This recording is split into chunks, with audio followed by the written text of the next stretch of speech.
The Horrible Gamers podcast may contain content not suitable for all ages. Listener discretion is advised.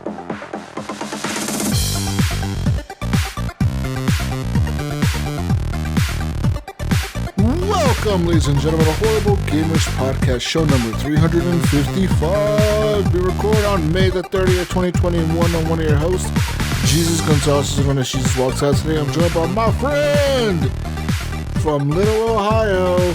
The Mayo is back. Welcome back, Mayo. Welcome. Hey, Jesus, what's going on? Howdy. How you doing over there? I'm doing mighty fine, sir. How you doing? Good. Not the weather is kind of getting a little better. Ooh. We had a couple of days that was really nasty cold here. Yeah. It was. I seen a joke. Somebody posted online, said the weather in Ohio, like it went from 85 to 55, like someone seen a state trooper. You know, it's kind of funny 'cause it did. It went from like 80, good one. Almost 90 degrees one day, and the next day it was like 55. Here in Oregon, it's been a little, in the Pacific Northwest of Oregon, it's been a little on and off. It's been a little warm, it's been a little cold, but this past week it kind of rained a little bit, so it's kind of like that rainy weather again. But today it was actually a very fucking nice day. Today it was like sunny, 85 degrees, 90 degrees. Yesterday was sunny, clear skies, and tomorrow is going to be a sunny day as well. I think the rain returns this week with the forecast of some chance of showers on Tuesday. And you might want to get your umbrellas for Wednesday as well, Mayo. So we have some rain in the forecast. Back to you with the sports, Mayo. What? We're doing our fucking news section here. This is the news bit. Oh, okay. Back to you with sports, Mayo. Tell us about the NBA Finals. Go ahead, go. I don't know a whole lot about the NBA Finals. I watched a little bit. Mm-hmm. I did see one of our people in our community, Shiloh. He went to a Blazers game over there. Yeah, Blazers actually they actually increased the limit of how many fans could attend from it was like 200 fans at first, or 250 fans, which is like nothing. I mean, can you imagine like 200 people cheering for you? It's like, what the fuck? Can you imagine the ticket prices? They're probably like 200 times more expensive than normal. But now they increased that limit to 2,000 people at the stadium. So at the Rose Quarter. So, I mean, everyone. Okay, it's called the Moda Center now, but it used to be called the Rose Garden or whatever for like the longest fucking time, dude. Like the longest, like forever, for decades, for years. Everyone knew it as the Rose Garden. You know what I mean? And like now they got that new sponsor, that Moda, that insurance company or whatever the fuck they do. They're like the new sponsor of it. Well, not new, but for like the last 5 or 10 years or something, they've been the sponsor. And so they had to switch the name over to the Moda Center. This just sounds kind of like not cool, you know? Like, the Moda Center. Sounds fucking lame. Yeah, it is kind of a lame name. Yeah. So the Rose Garden sounds better, doesn't it? It sounds like... Yeah. Yeah. I mean, they even call that part of town the Rose Quarter. You know, like everything around there is the Rose, motherfucker. Yeah. Anyways, yeah. Money talks. Yeah, that's true. Sponsorships change. Money talks. But that it was kind of a fucking... Gets kind of traffic nightmare over there whenever the fucking Blazers play, like that whole I could section. imagine. Because it's like right in the dead center of town. The fucking stadium, whatever, is right in the dead center of town, and like it's right off of the freeway, you know. So like literally, like the entrance and the exits are like to the freeway are like right there, you know. So that shit gets all jammed up whenever there's a fucking game. All that shit gets fucking jammed. It sucks. But at least there wasn't as many fans as usual, I guess, or how many it wasn't like a full capacity fucking game. You know what I mean? Just 2,000 people. I mean, Did you see the game on, what was it, I want to say whatever Westbrook Westbrook is on, where the fan dumped popcorn on him? Yeah. It's not like you're going to be able to get away with that. No, you only have not. like so many fans here. Exactly. You're like, oh, there's nobody around me. Let me dump popcorn on this guy and blame it on the guy next to Yeah. me. It was like Not that he cardboard. did that, but It was a cardboard cutout next to me, you know. right. Yeah, like I bet you that person's probably gonna get like banned or something from that. I think he did. I think he got banned for life. Oh, And he was like a man. season ticket holder, from what I understand. Really? Holy shit, that sucks. Good thing it's the end of the season. Yeah. That would suck if it was like at the beginning of the season he did something like that. He got his whole shit fucking banned. Oh, that would suck. I'm dude. sure that would not be cheap to get a Oh, season fuck pass. no. Fuck no. It's at least a few grand, isn't it? Like what, $5,000? What, $6,000 probably? To get Oh, a I'm sure. Because I season know pass? even when the Cavaliers are bad up here, like after LeBron left and they went to being like a really shitty team again, Yeah. just like I took my boy to when New York came in town. He's a big Knicks fan. And it was like Knicks Cavs. I'm like, oh, cheap tickets here, you know, Yeah. two bad teams in the East right now. And like halfway up center court, it was still like $600 or $700 a ticket. God damn. And I'm like, no, we're good. We'll sit a little higher up. So we sat like a little higher up where it was still like $70 a ticket. And I'm like, this is good enough. I mean, it was a good experience, but it was way too high up. Yeah, it's ridiculous. Yeah, man, it's insane how much people pay for those tickets. Like, fucking sitting in the middle in the fucking court or whatever, right in the fucking center in the front. God damn. At least a few grand. It kills me too. I see you like watch these games and you see like a little like 7-year-old kid over sleeping. Yeah. Well, you paid that much money for this kid to go up here and sleep to a game. I would be smacking my kid in the back of the head and be like, "Wake up! You're watching this game." Yeah, You know what the I mean? fuck? Yeah, but I don't know, man. Some people just, it is what it is. Anyways, welcome to the show, ladies and gentlemen. Our friend Gunny Chief could not make it today. He is at the house.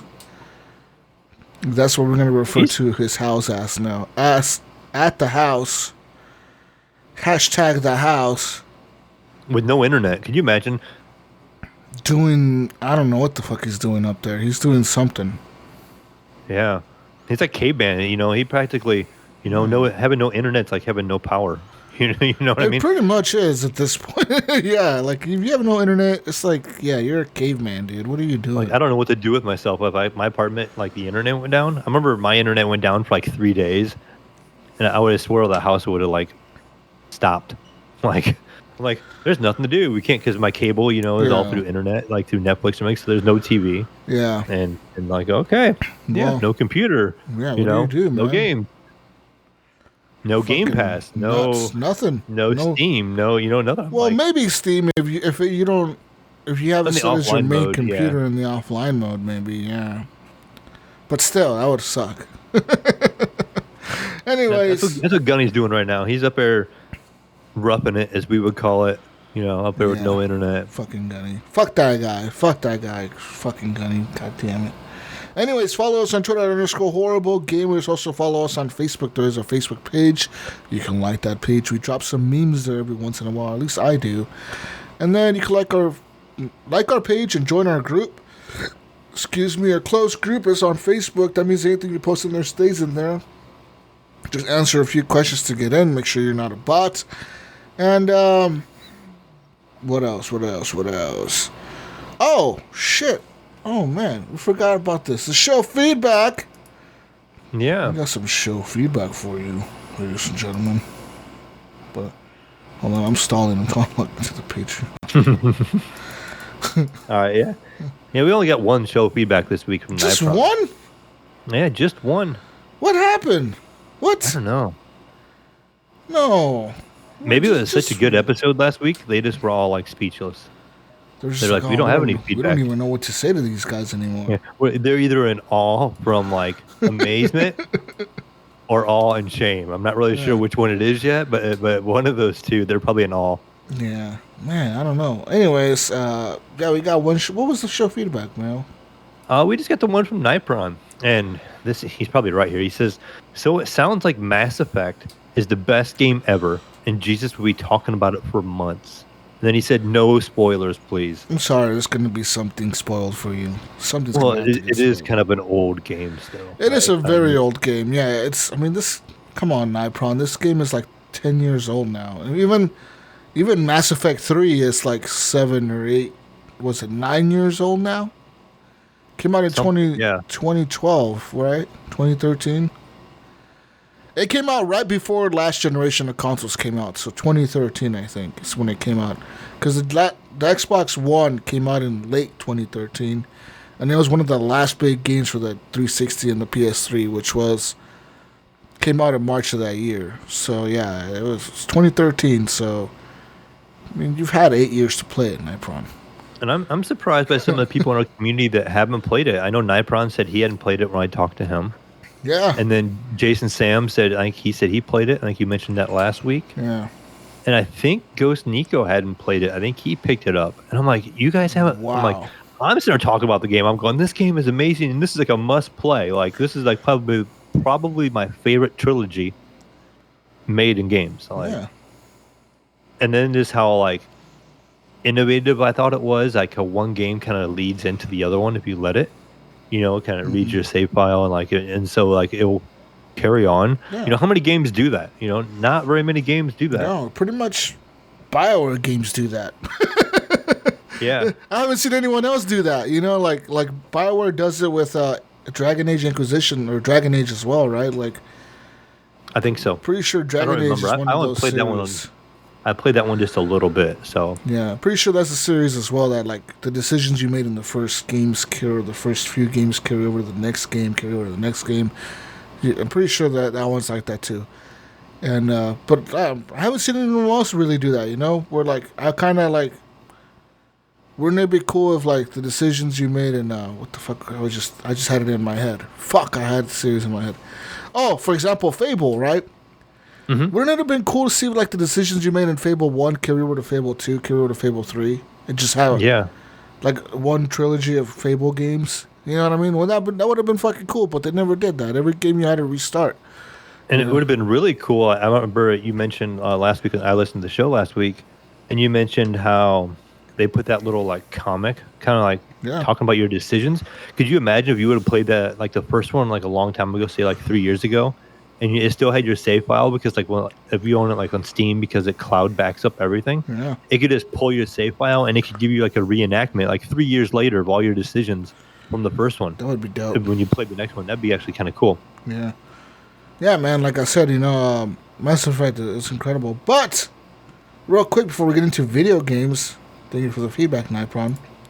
Let's give a quick shout out to our friends over at patreon.com that support the show with the monies, like our friends Leahy the Legendary D, Jason Sams, Robert Noble, Sean Patrick, Chad, just Chad. Just Chad. Raiderholic, Native Lives Matter, Henry M, Pork Chop Poo, Nipron, Best HGP host ever. Fuck you. Adam Sunday, John Jerome, Evan the Grower, Not a Shower, Big D Tanaka, Jonathan Titan D Hall, and Bill Still Even, the biggest D Gardner the second. Shout out to all of you guys. Thank you for supporting the show with the monies. I love all of you. Woo! Keep the show going. Anyways, now, let's give a quick shout out to our friends over at Redbubble. We can get over there and buy yourself some nice gear for the summer. You need to stay fresh, Mayo. You need to get that drip going, you know. Get some nice new clothes for you to wear during the summertime. You know? You got to change out your sweaty shirt 3 times a day. Just keep buying HGP t-shirts and no one will ever notice you changed it because it's like, wow, that looks like the same shirt you were just wearing 5 minutes ago. It's like, well, it is. Well, yeah, there you go. Right, just keep changing the same shirt. For the longest time, I would do that. I would buy like I wouldn't do that with shirts, but I would do it with like what you call that shit, like shoes. I would buy like Jordans, right, like Nike Jordans or whatever. And then when it was time to buy a brand new pair of shoes, I would legit just buy the same fucking pair. I'd be like, I want that pair. It's like, wow. It's like you own that pair, G. It's like, well, I want the same fucking pair. Like my ex she fucking hated it. She was like, why do you buy the same fucking $130 pair of shoes every fuck. I'm like, cuz, like, I like these shoes. They look good with everything, and they're comfortable, and this is what I'm wearing. You know, because once you start mixing it up, man, once you start buying different kinds of shoes, then your outfits don't start, like, looking good. They like, it's like, what are you wearing? Why are you wearing those ugly-ass white shoes with that outfit? Unless you have enough pairs. Like, I have multiple pairs. How many pairs of shoes you got, Mal? What we got going on here? Like 4. Are you a shoe connoisseur? How many? No. What are you rocking, Mal? The last ones I got are they're the Nikes. They're like blue and like a red. They're like a recycled fabric. And it has the locking mechanism. You pull a strap on the back and it like locks the top. They don't like. What kind of fucking hobo shit are you wearing? Hippie fucking shoes. I'm wearing hobo Nikes. Come on, man. They're I can't remember what the Reacts maybe. They were like $230, I think. What? We're called Reacts. Let me look. Nike. I gotta look. I don't remember now. They're in the other room. I'll go grab them. But I'm gonna look them up right now. I'm gonna find them. What else you rocking, Mal? I got a couple pair of Adidas. I got a pair of green Adidas. I got a pair of black and white Adidas. Why are you rocking? You're rocking all the Oregon shoes, man. Yeah. See, Nike, I mean that's where all the shoes are made. I guess. I don't know. I got a pair of Under Armours. And I think that's about it. Then just a couple of pair of dress shoes and like loafer type shoes. But yeah, man, they got some. I'm looking at Nike Reacts. Maybe it's those. Maybe it's not those. Maybe something different now. They have like a pole thing on. Nope, it's not those. No, it's not those. We gotta see what $200 pairs of shoes Mayo is rocking here.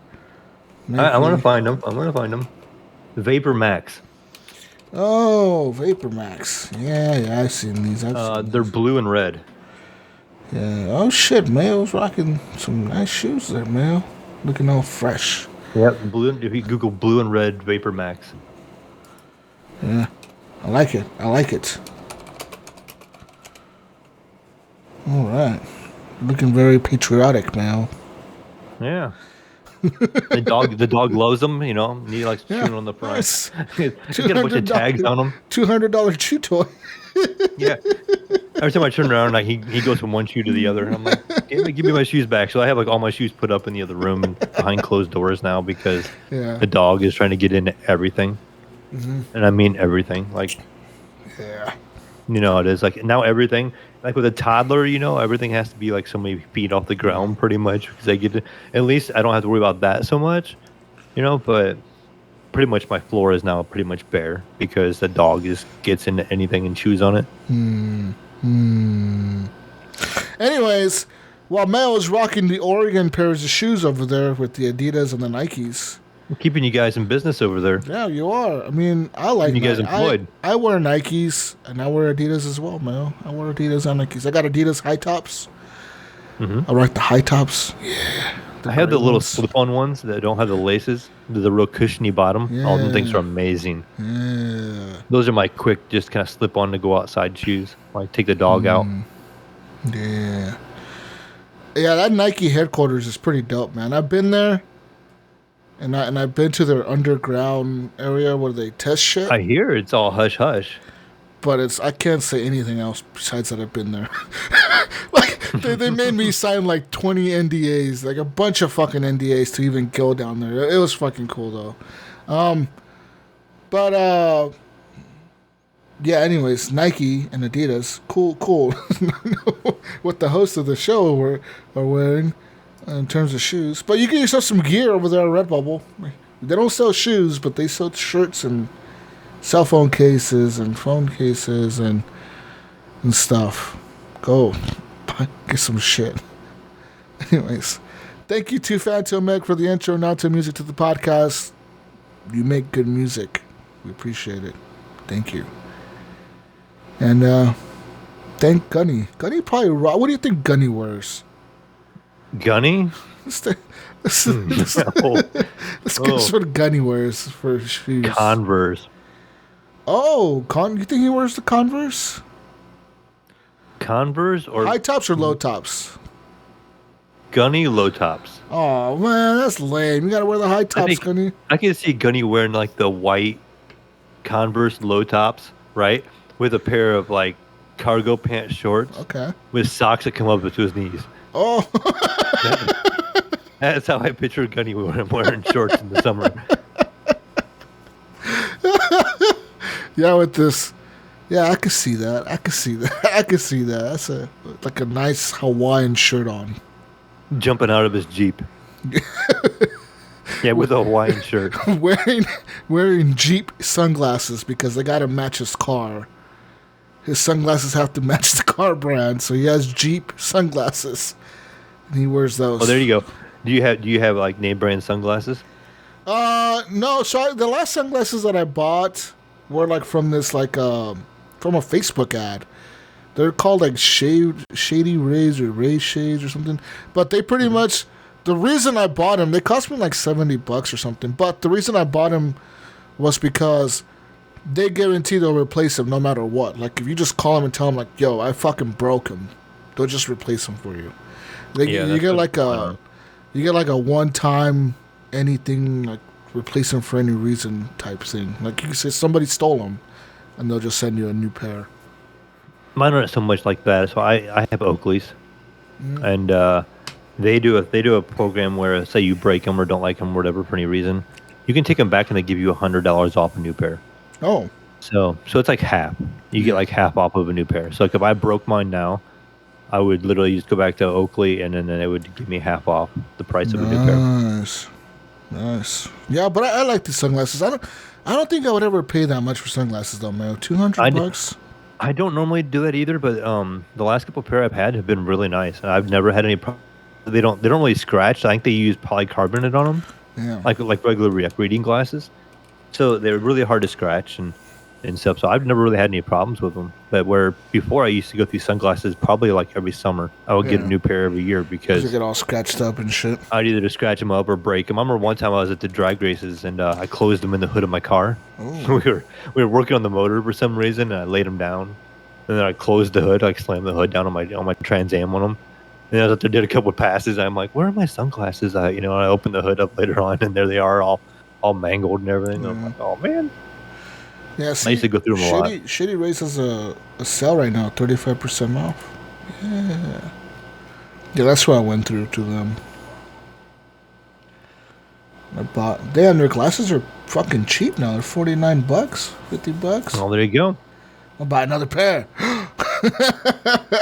Yeah, yeah, but they're super cool about their like customer service and shit. They're like, dude, like, if you fucking broke your glasses, like, it's cool. Just tell us you broke them, and we'll send you a new fucking pair. Anyways, it's time for video game talk, man. Yeah. Where do I start? So we've been playing this week, Jesus? I'm curious to hear because you said you had some stuff to talk about. Where the fuck do I start? I mean, where do you start? I know where. Let's kind of start with something I played, and I think I know you played. Well, let's start with Biomutant. Oh, wow. Because I'm gonna call myself this is like a gunny quote here. I'm gonna call myself like the Biomutant expert over here. Oh. Okay. Do you listen to like Gunny will say like, I watched this streamer, and then Gunny, he'll say he listened to a podcast once, and then he'll say that he also watched some YouTube videos and some Twitch streamers doing certain things on Biomutant. Yeah, no, I'm not gonna say that, but what I can say, I have listened to VGO talk about it last week, but they had some questions that they actually aren't as far as I was. So I ended up quite a ways into the game, and my oldest son, also is playing it here on my Xbox on the TV. Okay. And he beat it, so I watched him beat it. So that's pretty quick. So between where I'm at, quick was that? He has he probably put 25 hours in it. Oh, okay, I was supposed to in like 2 days. Yeah, he pretty much ground the heck out of it. Didn't do anything, just fucking play Biomutant all day? The one day he got up at like 9 in the morning. Tell him to do something, man. He played till like midnight. Fucking A, get his ass out the house, kick him out. Be the typical parent. Get off them damn video games, kid. Go play outside. Well, this is a 21-year-old. What's he gonna do outside? Go play outside with your friends. Just kick him out. Dad, I'm 21. I don't care. But yeah, so like I watched him play through quite a bit of it, not all of it. I've seen different stuff. I've seen the ending. I've seen where things go. I myself have played quite a bit. Like I said, I'm about halfway through. I have done more side quests than he has. Mm-hmm. But I want to hear your inputs on it. And see, I'm not nearly as far as you. I barely beat the first World Eater just now before the show started. So I'm about 6 hours in. The one of the four? Yeah, the first one. World Eaters? Yeah. The Gooby Gobbler Goobly. Well, it doesn't really matter which one you fight either, because different people I'm hearing are like saying this is the first one. I'm like, no, I fought a different one first. I fought the one in the dead area where it's like that black goo. No, you know what I'm talking about? Nope. So there's a mech you get. This giant mech, and it can suck up the black goo. It's like the dead zone or something like that. Mm. And there is a boss over there you have to fight. And I'm assuming you can fucking fight them at any yes, any way, right? Because this game, what I've noticed is side quests just keep popping up, and oh my gosh, yes, and the side quests never stop. So to me, it reminds me kind of like Skyrim. It's kind of like pretty much they're gonna just give you a shit ton of side quests. Now you can choose to follow these side quests and get lost in all the lore and the different shit of the world. It runs you everywhere, yeah. Or we can just let you just mainline the story. What do you want to do? And it kind of gives you like a main line you could follow, or you could just fucking do all the side quests. Because some of the side quests I noticed take you deep into the map, like oh yes, way like across the map. Where you have to find the signs.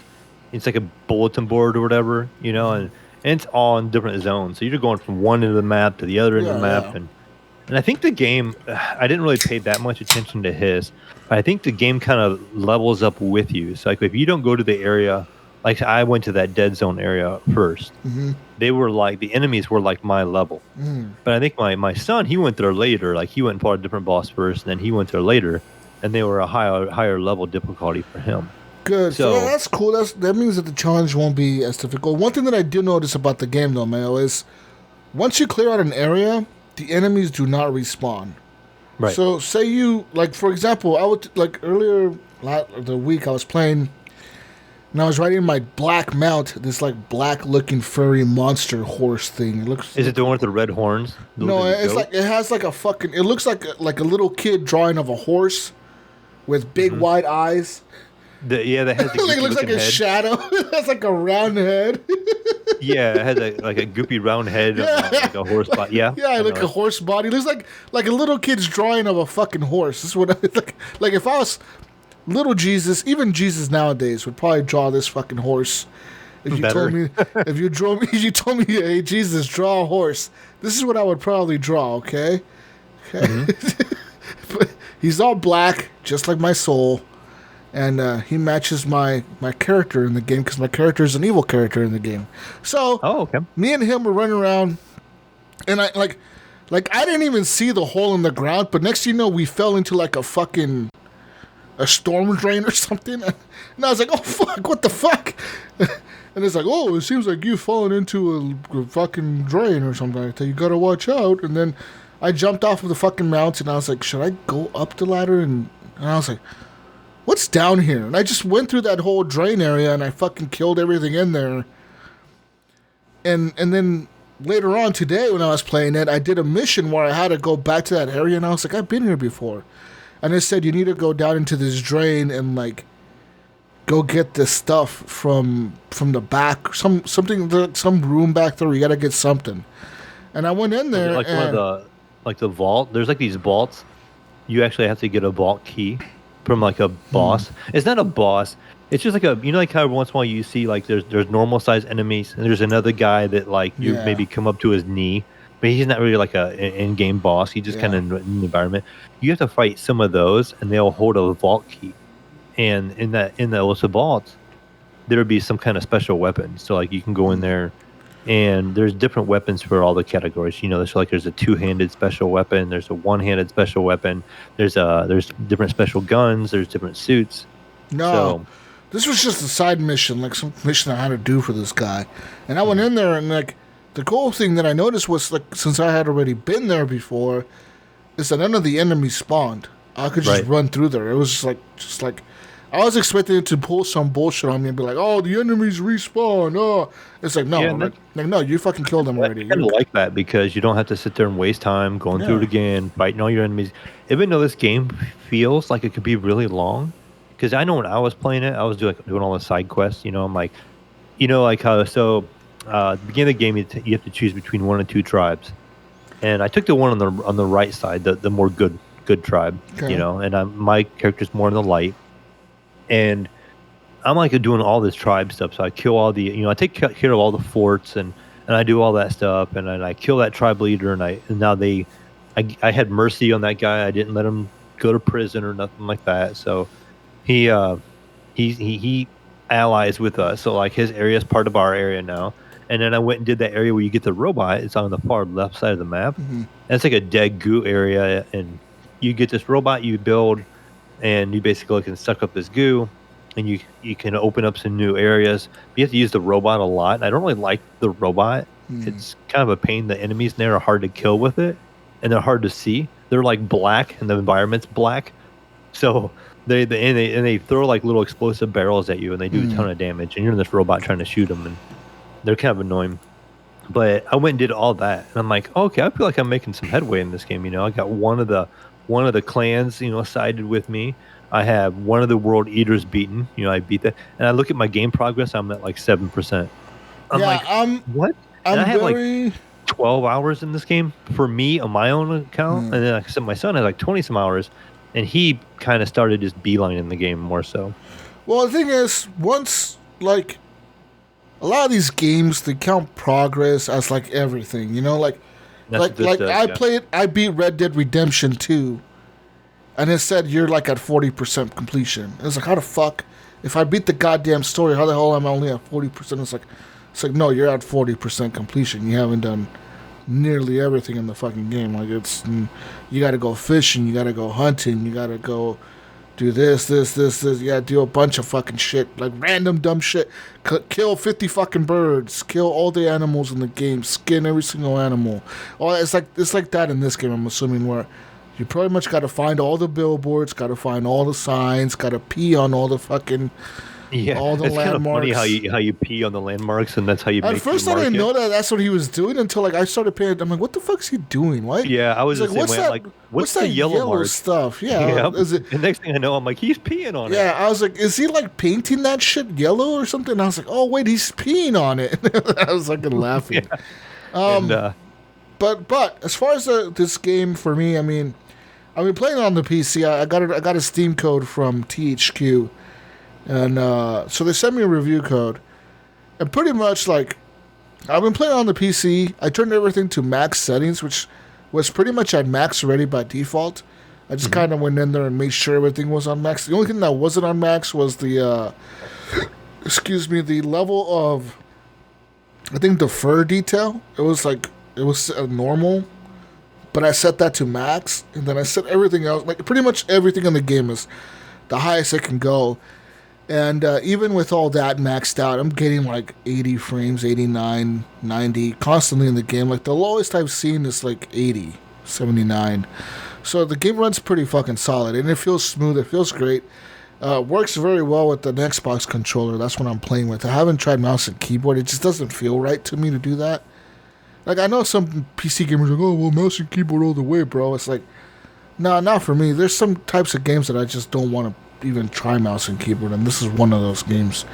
But I like you said, the game it's a blast. For me, it's a blast. I've been really enjoying it. Like a lot of things about it, There's some little things I don't like, but I really like the game. So it's kind of weird for me. I don't like the narrator. I kind of like him, but I kind of don't. I'm like in between with that dude, because I think he's an okay narrator. The problem is that he's like constantly talking. Like he never shuts the fuck up. Like yes, and that's kind of like. And then some of the names they call stuff. After a while, I'm just like, okay, I'm tired of hearing the cute names. The puffy puffer and the Rinky Dink and the Blinky Blink and there's a guy called Gulp, and there's a guy called the Goofy Goober and the Gobbly Goblin and the Pinky Polka Dot fucking shit and the Doopy Doper. I find it kind of annoying too when they would speak gibberish to you, and then he'd be like, "Such and such says." He thinks that's a good idea. You know, I'm like, why do you? I guess Jesus agrees with you. Right. And I haven't tried it, but I guess in the options you can turn off the narration. Oh, you can? Yeah, I think so. I haven't tried it, but what the fuck, man? Why you tell me this shit? I would have turned that shit off like a long time ago. Fuck, man. Trust me, I watched my boy play through the whole entire game, and we still didn't turn it off. We still listened to it. Like everything I do, that motherfucker's like, oh, good job. It's like, dude, I'm driving my fucking boat across the water. Oh my gosh! Look at the boat go so fast. Oh, look at the boat. It's going really fast. It's like yeah, he says that. He says that on my screen too, right? But I'm playing on my Xbox One X on 4K, and that game starts chugging. and the poor little Xbox is like screaming, and the game will dip. It will like every once in a while kind of like slideshow, like kind of start skipping around, hopping in real bad. The poor little Xbox just does not play it. I ended up actually lowering the resolution down to 1440 at 120 because at 4K 60 it was just struggling. Once you start getting, you have like a boat. I don't know if you've gotten the boat yet. No. But once you get out in this water on the boat, the Xbox would just have a hard time. I bet it was probably only running like 15 frames. Like it just was constantly having issues. Wow. We even also had an issue one time. My son went to this one area and it's kind of like this crystal like ground. And the Xbox was like freaking out, and all the ground was basically like sparkles of glitter, like different colors of rainbow effect. And we didn't know if it was actually the area he was in because it was only certain parts of the ground. And we saved the game and reloaded, and it was fine. Like it was different. Like the Xbox was actually just freaking out, and so it hasn't ran the greatest on the Xbox One X. And so is it for sure 4K on the One X? I don't know for sure, but that was, like how your Xbox option says 4K at 60. I mean, it could be super sampling and stuff like that. I don't know. Because the PS5 is only ran at 1080p. Yeah, and I remember hearing people talk about that too. How the fuck is the Xbox running that shit at 4K? Yeah, that's what I was wondering too. Like, maybe 30, right? Is it running at 30 frames?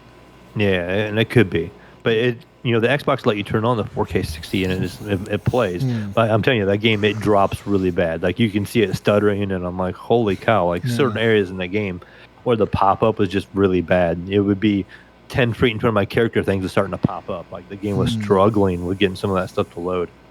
But it still didn't really take away from the game. On the PC, I haven't had any performance issues at all. Like the game from the get go, like I set everything to max. I've been playing on 1440p. And getting pretty decent frame rates. I mean, I'm not getting 100, but I'm getting like 88, 90. And it's pretty constantly, it's in the constant 80s. So, like, it's just there, and it feels smooth. As long as it's over 60, it's fine for me, Yeah, in this game, too, for me, like, when you're on a mount, it would be the same way. The game would kind of have, like, it's kind of stutter. It would struggle. But if I was off the mount and I was just on my character running, how you can kind of run on all fours, it would be okay. But as soon as I got on a mount, that's when I started dialing it back because I went to the 1440, 120 option. It can, like, even though it was probably not running 120, but at least it's running 1440, it might ease up on the Xbox requirements a little bit. Yeah. And it ran a little better, but yeah. So then I kind of started wishing I bought it on the PC. Because I was kind of like, this would have been pretty good on the PC considering I bought it on the Xbox. I've been kind of stuck in my living room with the dog. Yeah. So no, but it's a great game, man. Like I said, shout out to THQ for the review code. I recommend this game. I really do. Like I do. There's really little about it that I don't like, and that's pretty much the narration. But once you get past that, I like the world. I like the setting of the world. I like the samurai rats and the other ninja rats. I like all of them.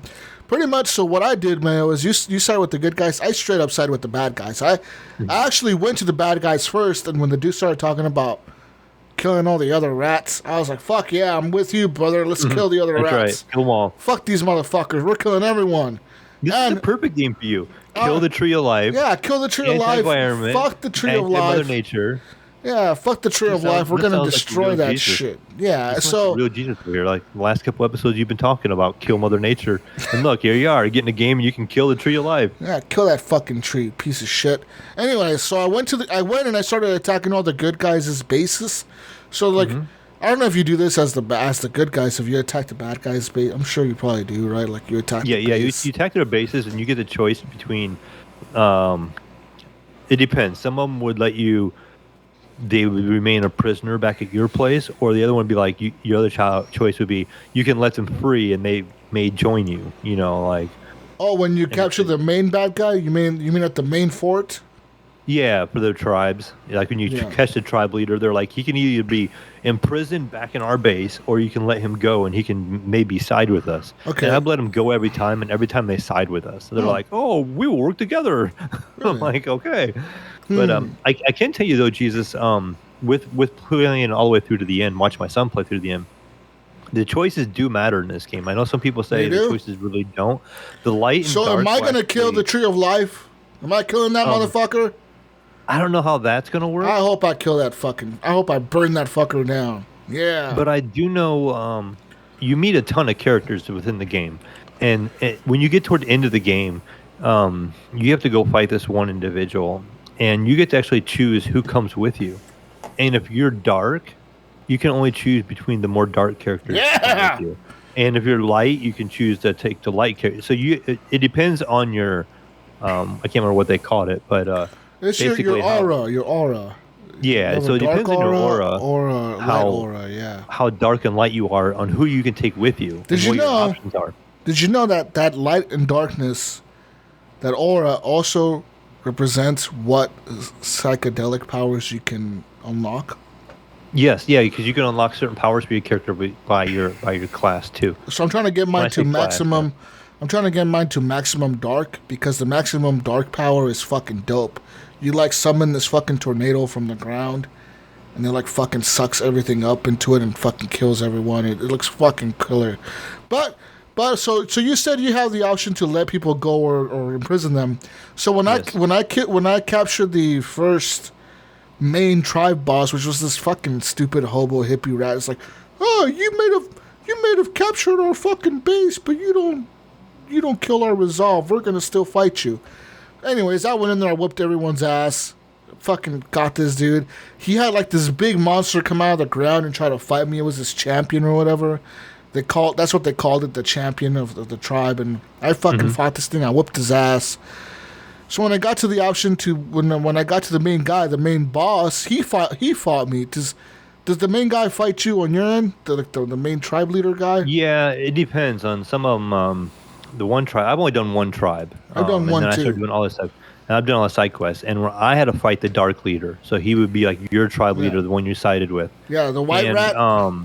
So when I sided with the light, they gave me the light weapon, which is like a boomerang.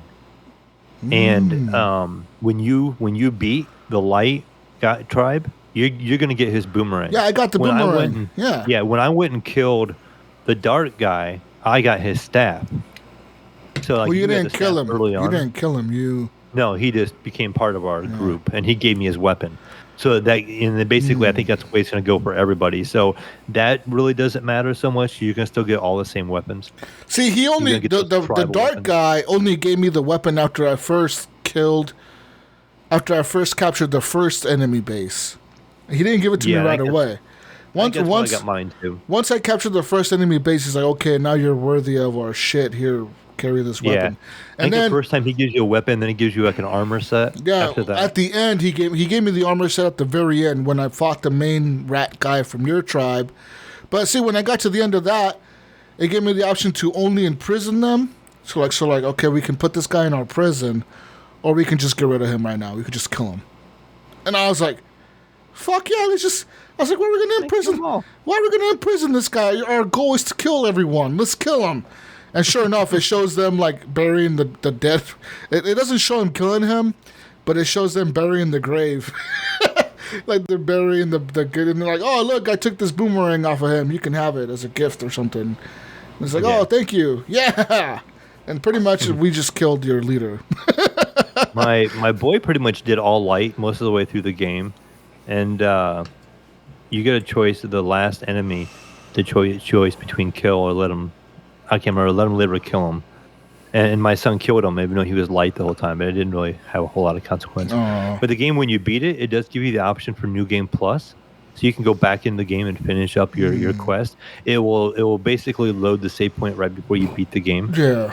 And then you can go back and you can play all the quests that you didn't do. So if you want to just beeline it and do the story, you can actually beat it and then load in a New Game Plus, and you still have all your gear, and you can go back. I kind of don't like that, because Cyberpunk did the same thing, where like you could straight up beeline the main story, and then once you beat it and you saw the ending, you can go back and finish. It's like, no, why would I want to do that? Like, there's no point in doing it. I already saw the end. There's no point in the side quest for me anymore. I already saw what the fuck happens to the main guy at the end. You know what I mean?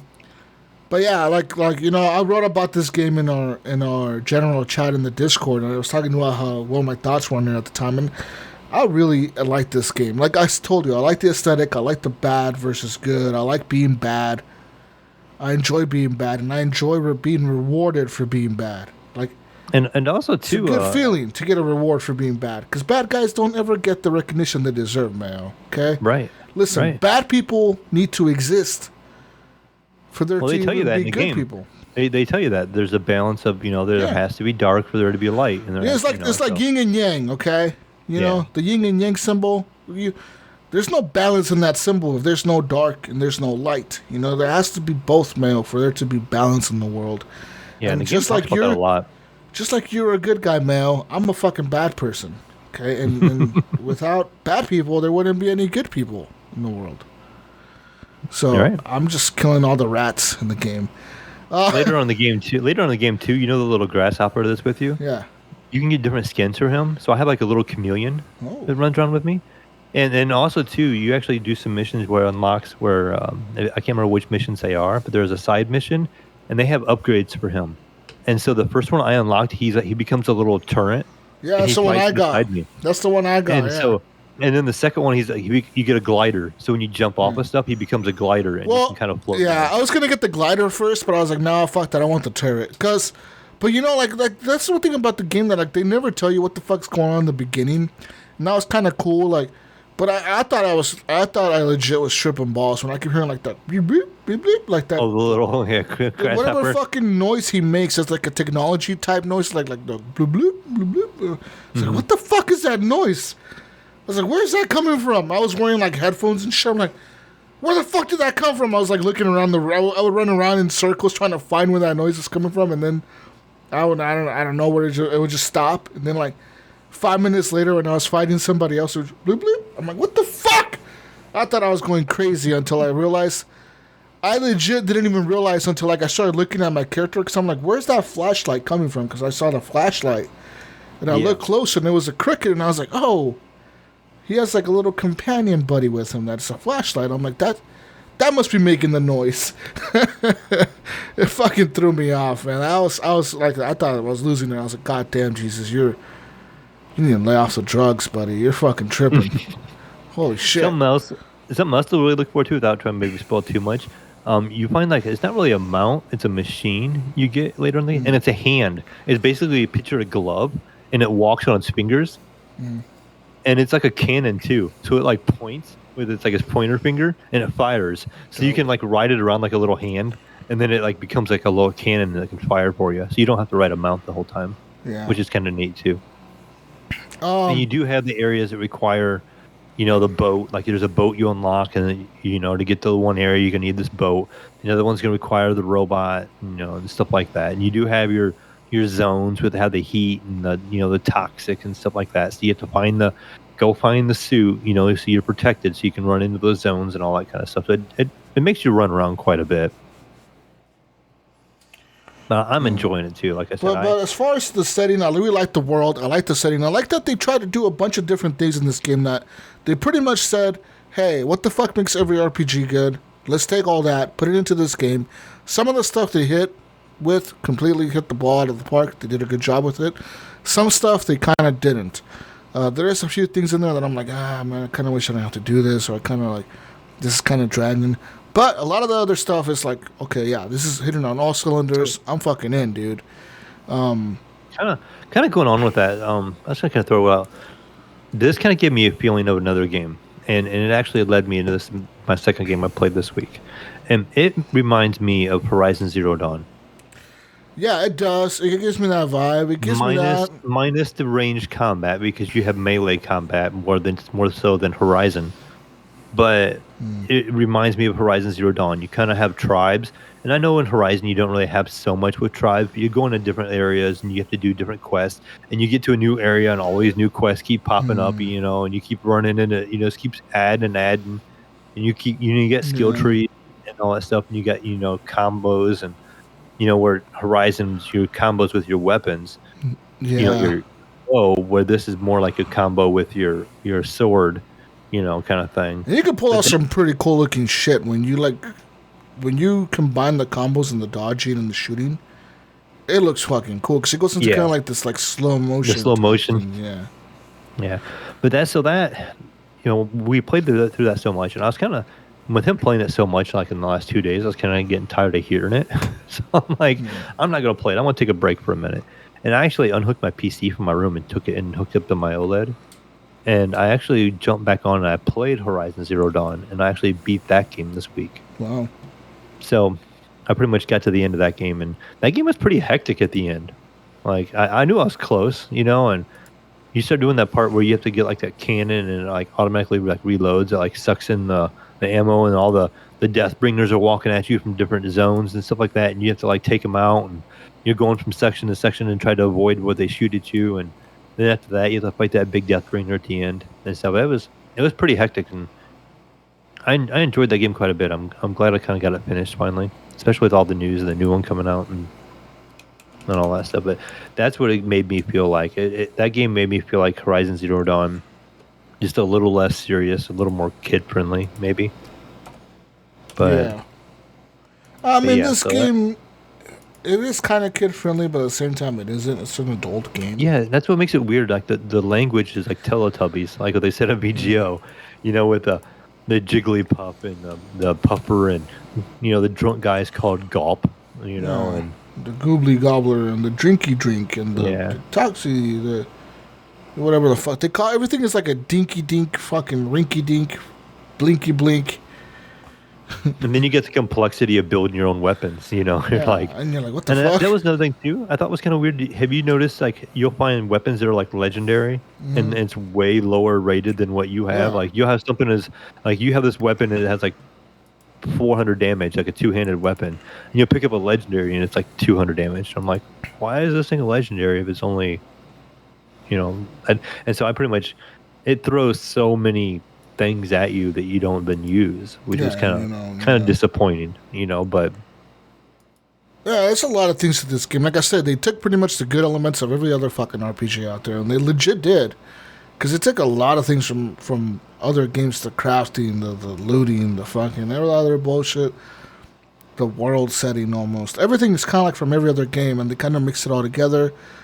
But this game is really, for me, it feels like it's setting up a great foundation for what they could do with the next game. Like, yeah, I could definitely see a sequel to this game coming out and being 100 times better than what. Like, I'm not saying this is a bad game, but I'm saying they could really improve upon it and make it just more refined. Kind of think of like Assassin's Creed almost, or think of like any other series like Far Cry or something where you release the first game, you kind of like don't know what the fuck you're doing. You're kind of just like, okay, we're doing this, but you didn't really do it. Like, you did a good job. People like it, but some people are really talking shit, and some people just don't like it. But then you do the second one, and everyone's like, okay, I'm on board with this shit. I like this. Like, I feel like they could really hit it out of the park with the next Biomutant. Like I said, it looks great. It runs great on PC. There's a lot of different settings on PC you can fuck with as well. Like, you can actually make it have dynamic resolution on the PC, where I'm assuming that's what the Xbox is running at, where like the resolution lowers and scales depending on your hardware. But yeah. What else? So you played some Horizon Zero Dawn. I played some more Mass Effect. Nice. Some more Mass Effect this week. I'm now on Mass Effect 2. I beat Mass Effect 1, like I said last week. I got onto Mass Effect 2. Mass Effect 2 looks like a current generation game. Like, I thought at first I was like, maybe it's just me being like rose-colored glasses. No, it looks current gen. There's no doubt in my mind. Like, if that game was to come out today, people would be like, okay, this is a current gen game. Like, yeah, there's no fucking doubt in my mind. It looks that good. Like, it's just so fucking well done. Some of the gameplay is a little. I don't like the whole shooting the probes into the planet and probe launch. I don't like all that. I don't like the whole fuel mechanic they have. When you fly around the system, you have to actually fly. Like, that's kind of like, it takes forever to do, and I kind of don't like that. But I'm willing to put up with all that for the great experience and the great story of that fucking game. Because Mass Effect 2 it's arguably the best one out of all of them. You know, because it's like in the middle. So like, Yep. you don't get that drastic, very ending. You know, you still know that there's still more to come at the end.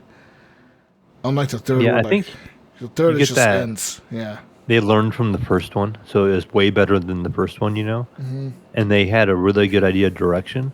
So, like, that one, it was, like you said, being in the middle, it lets them do what they wanted with the story and stuff, knowing they could sum it all up in the third one, where the third one, they probably had their hands tied to going, okay, well, we have to do this with the story and that with the story. With the middle, it's just kind of open, you know? Yeah. And I really like that lizard guy. I forget his name. That dude you do the whole side mission with the whole I haven't played it in DLC. so long. I don't remember their names He's like anymore. a mercenary or something. You do the whole side quest with him, the whole side story with him. So cool, man. Does it start with a G? I think no. Garrus is the main. He's the main alien guy from the first game. He's with you in the first game. He's with you in the second and the third game. He's like the security guy. It's not a G. I forget his name. Zora. Zora. Pretty sure it's Zora or something like that. Let me look him up real quick. Zora Mass Effect. No, that's Tally. That's her last name. I don't know. It's some lizard-looking guy. And you know who I'm talking about. It's the green guy.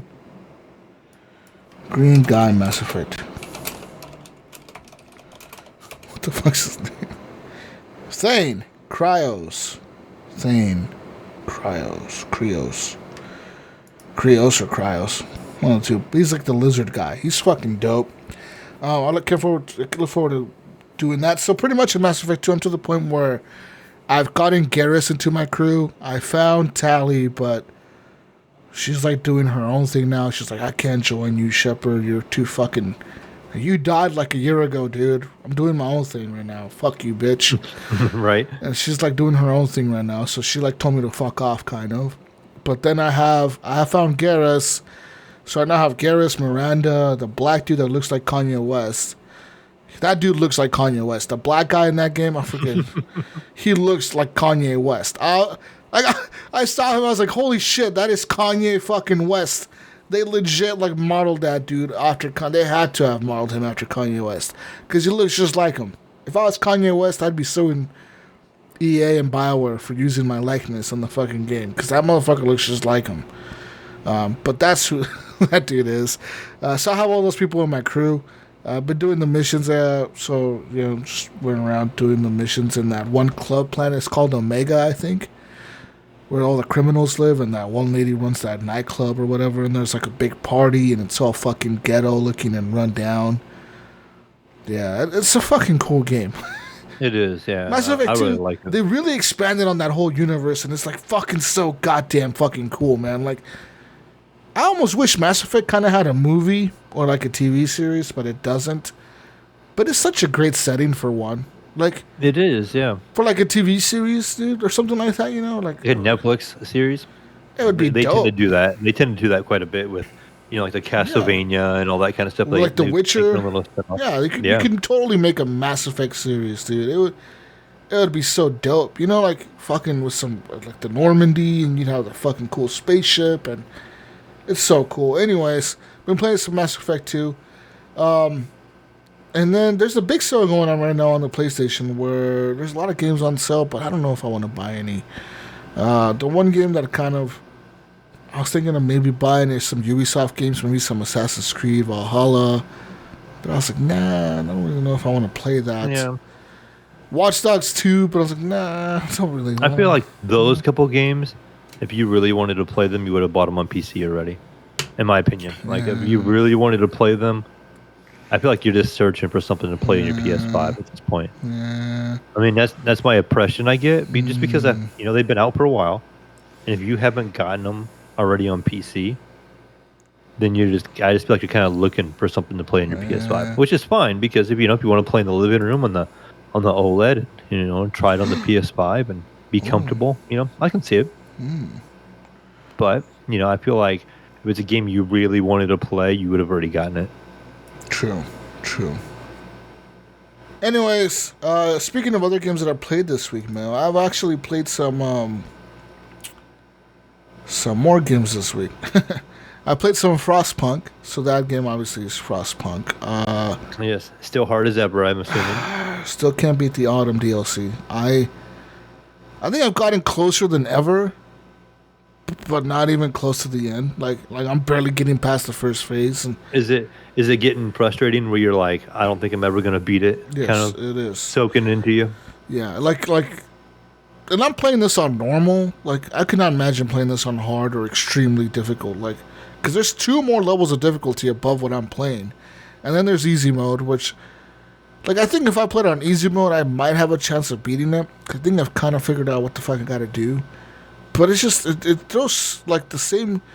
It throws the same set of curveballs every time. Like certain things have to happen in the story, the DLC. Certain main things happen at certain times, but it just seems like, like it's always something that fucks me over. Like, I don't know what. Like, it's always a shortage of food, or shortage of supplies, or you don't have enough things, or you don't have enough this or enough of that, enough workers, enough.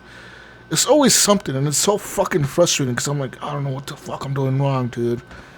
Like the game kind of, almost like it just opens up problem after problem. Yeah. I used to think Faster Than Light was that way. Like, I would have runs on Faster Than Light where I felt like I was invincible. Yeah. And then, like, the one weakness I would have, the game would hit me with it. And it'd be like, like, I could go toe-to-toe with any ship I would fight in that game.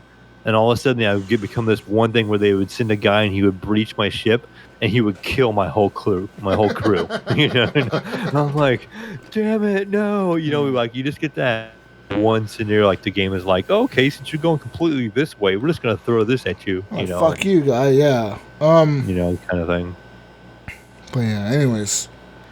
Another game that I played this week, today was actually on my PC. So, on the PC, gotta say that, what's that shit called? That game, CloudPunk?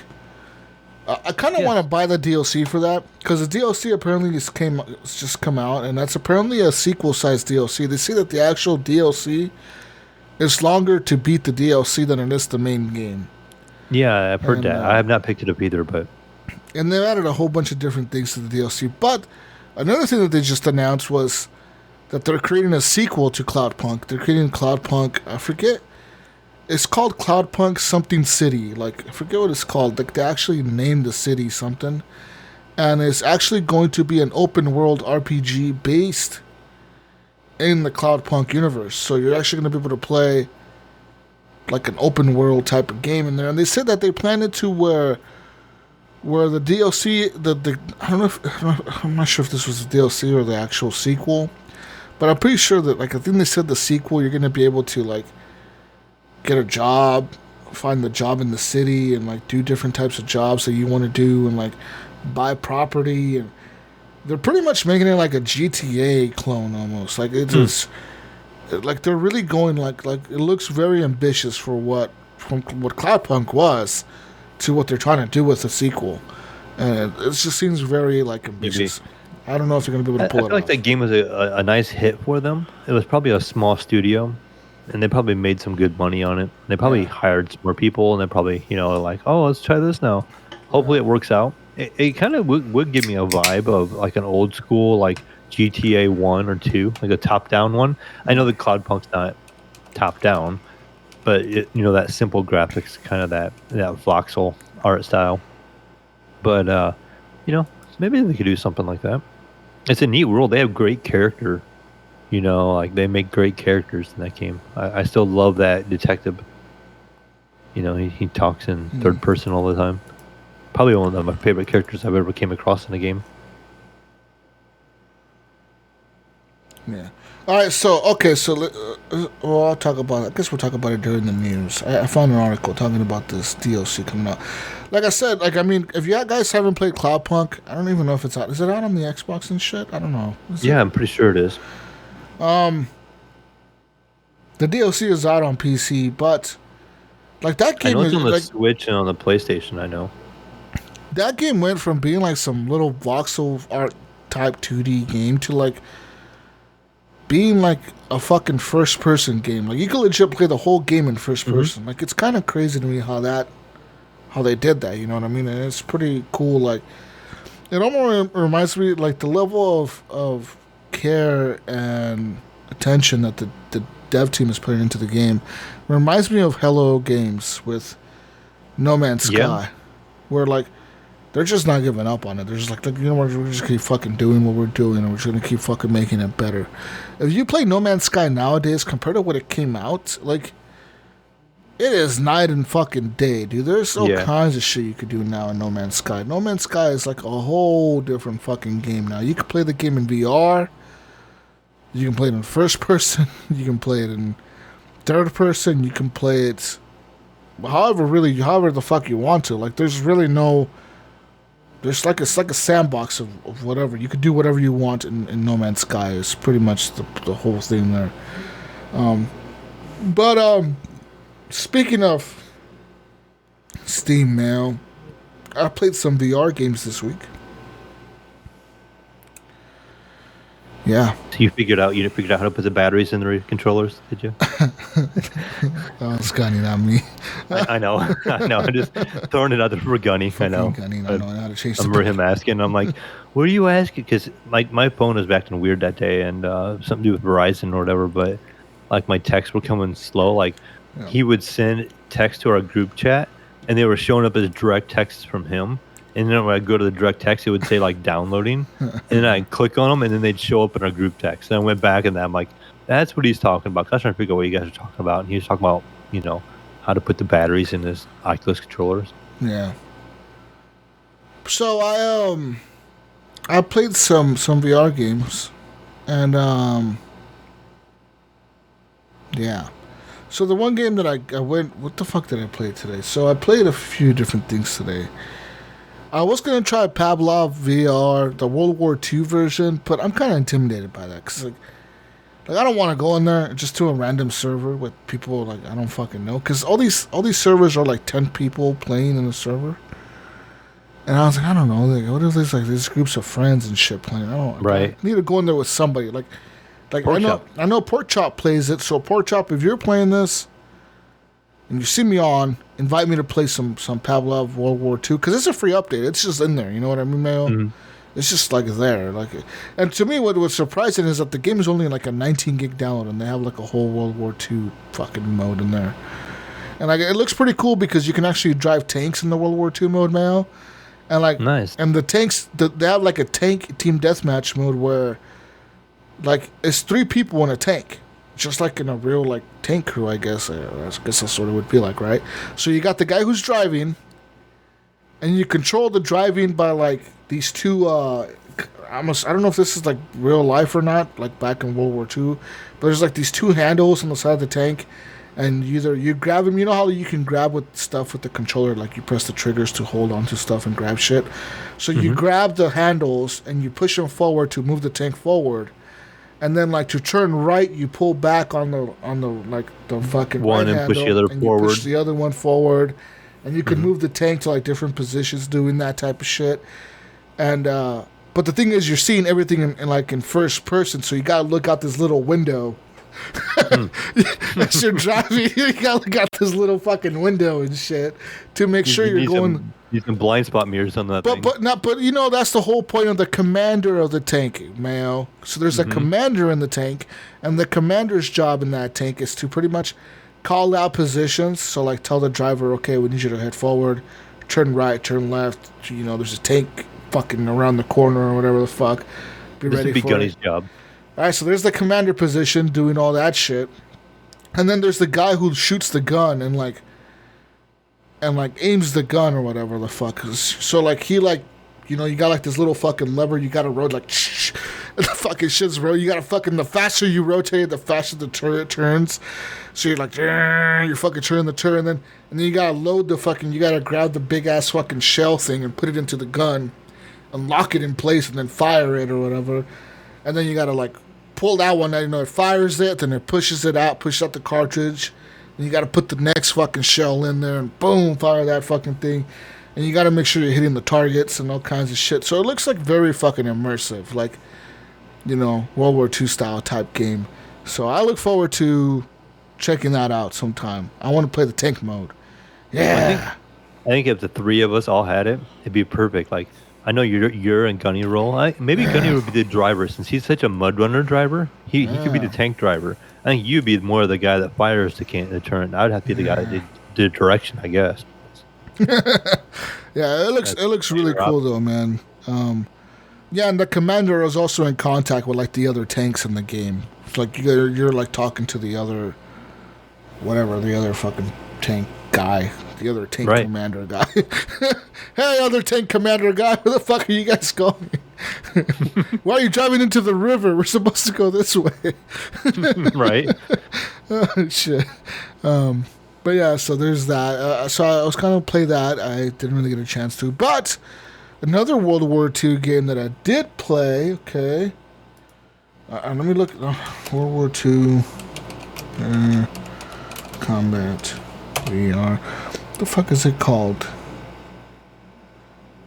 Maybe it's called Air Warfare. World War II. World War II. It's some. Okay, I don't know what the fuck it's called. All right, I don't know what it's called. All I know, it's a World War II plane fighting simulator in Oculus. I found it in the Oculus store. I'm pretty sure it's on the Steam store as well for any other VR users out there. But, so pretty much, I bought this game. It was like $15, which is pretty cheap, man. But pretty much, it's not a World War II. It's World War I planes. No, it's not World War II. It's World War I.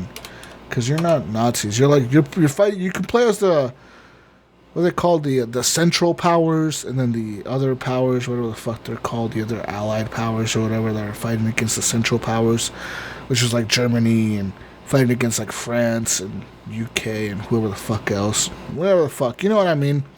And so you actually can play two different campaigns. You pick one or the other. You can start off, and it's legit. You're like in a fucking biplane, and you're fucking dogfighting in World War I, dude. It's fucking cool, man. Like you're in there and you got the fucking little, like, the machine guns in front of you or whatever, and then like they automatically reload. But to make him reload, like, sometimes they jam up, so you gotta like punch him with your fist. So you gotta like make a fist with the controller, like by holding the triggers and shit, and like punch the fucking gun to like make it unjam. And like you got like a flare pistol.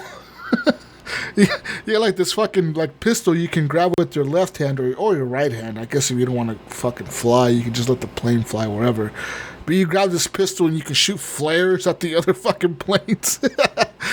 So you're fucking shooting flares at the other planes, which catches them on fire. Or you can shoot the flares at the, you ever seen World War I footage? You know those big balloons that look kind of like blimps? Yeah. You know what those were used for, Mayo? I'm gonna guess. I need you to recon? guess. I don't know. Some were used for recon, but not all of them. A lot of them were used for like kind of protection against bombers. So back in the day, I don't know if you knew this, Mayo, but like in World War I, right, when like, and British bombers and Americans and like the French and like Germans and shit were making these bomber airplanes. They didn't have like a fucking bomber seat, like they didn't have like it wasn't like World War II style shit where like you're opening a hatch and the fucking bombs are like, no, dude. They had their own little window to look out of. No, you had to grab you were sitting in the fucking plane, and you the bombs over the side, didn't you? Yeah, the bombs were on your like lap pretty much. And you had to grab the fucking bomb and like drop it out the window, like not like it didn't even have windows. It was just you're sitting on a fucking biplane and you gotta like drop the bombs off the side. Reach over the side, right? just hope you drop it on the target. Like the aiming, their aiming was them having to fly low to the ground. they would have to actually fly low to the ground, and so like to get an accurate bomb run, you would have to actually get down pretty fucking low and drop the bomb off the side of the plane, So to be very accurate, they would have to get low on the ground, like not low to the ground, but like like pretty low, fly pretty low. So that's what these balloons were for. These balloons would be lifted up into the air, however many feet up in the fucking air or whatever, and they were up there so the bombers couldn't fucking fly low. Like they couldn't fly through. They'd have to worry about hitting them or whatever. Yeah, they'd have to worry about hitting them, and they would have to, they would fucking crash. If you crash into the fucking balloon, it's gonna make your plane propeller, fuck up, and because these were all propeller planes, Right. So your propeller would get off. Ring around a ceiling fan. You fucking go straight diving into the ground, and it's pretty much a death trap at that point. You're gonna die. But so what they would do is, these fighters, these like the Red Baron and shit, these motherfuckers would actually fly like pretty low to the ground. They would fly the smaller like biplanes and shit, like the really tiny ones. They would fly those, and they would get close to the balloons and shoot flares at the balloons, and they would shoot at the flare to fucking catch the balloon on fire and make it burn, and then they would take out the defenses, so the bombers could come in and burn shit up and blow shit up. So that's kind of what you're doing in this game, actually. So like there's like different types of missions. So you have a mission board, and the mission board, the missions change after you do each mission. Like some missions will still be there, but some will actually change. So like the missions will be like anything from, hey, there's a patrol of allied fighter planes that keep flying near our border. We need you to take them out. Or hey, there's a bunch of boats with anti-air guns near this coastline. We need you to take out the boats. Or hey, there's a bunch of balloons that are blocking our bombers' path. Like we need to do a bomb run in this area, and there's a bunch of fucking balloons. We need you to take out the balloons. So like the missions aren't that long if you're like able to get in there and you're pretty good at. You get the like the hang of the flying. Like you're in VR, so you got to kind of like get used to the coordination of holding with your, like the controller, like the joystick or whatever. You're holding the airplane joystick or whatever, like the fucking steering wheel to the plane. On the other hand, on your left hand, you control the throttle. You push the throttle up or down, and you can push it up all the way and leave the plane going at full speed. But at some point, you have to grab that fucking flare gun and shoot at the balloons. Either that or you're going to shoot your machine gun into the balloon, but the machine gun does a lot less damage to the balloon, so it takes a lot longer to shoot your machine guns at the balloons and blow them up than it does to just shoot the flare once and catch them on fire. So you do those missions, and then like the boat one was really fucking hard, man, because you got these fucking boats right in the water. And they're shooting at you. Mind you, Mayo, they're fucking shooting at you with anti-air guns, so you're taking damage from them as you're getting close. Of course. And you have to drop these fucking bombs up the side of the fucking plane. So you're like grabbing these fucking bombs. You're looking over the side. You're trying to like gauge, okay, like where the fuck am I going to drop this bomb on this motherfucker?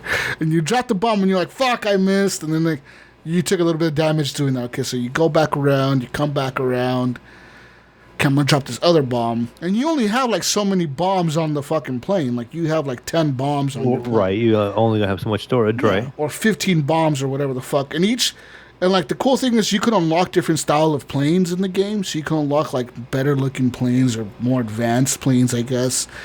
And like these planes might be faster. They're like more I unlocked this plane. I forget what it was called, but it was in the German Air Force, and it was like some kind of like dogfighting plane. It looked really fucking cool. But the problem with that plane, Mayo, it didn't have any bombs. It just has a fucking machine gun and a flare gun. Like it doesn't have any bombs at all.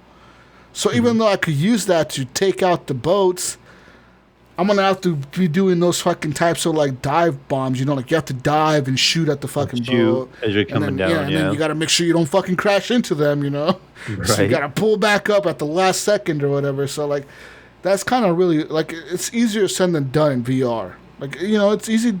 It's easy. It sounds like it.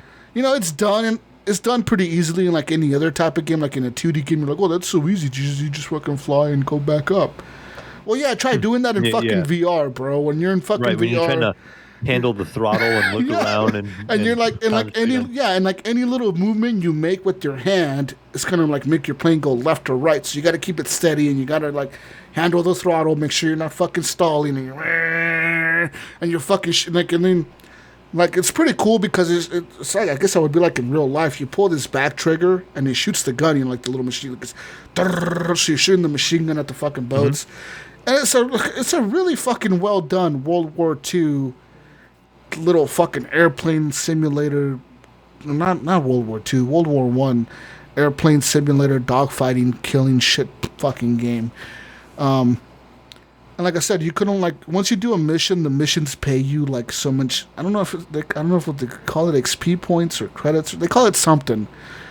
But these points you can use to like either upgrade your current aircraft. So like you can either go into your current aircraft and like upgrade the engines to like make them faster, or upgrade the ammo capacity to make them carry more ammunitions, or like, hey, this cannot carry more bombs. You can carry like more flares or more bombs or whatever the fuck.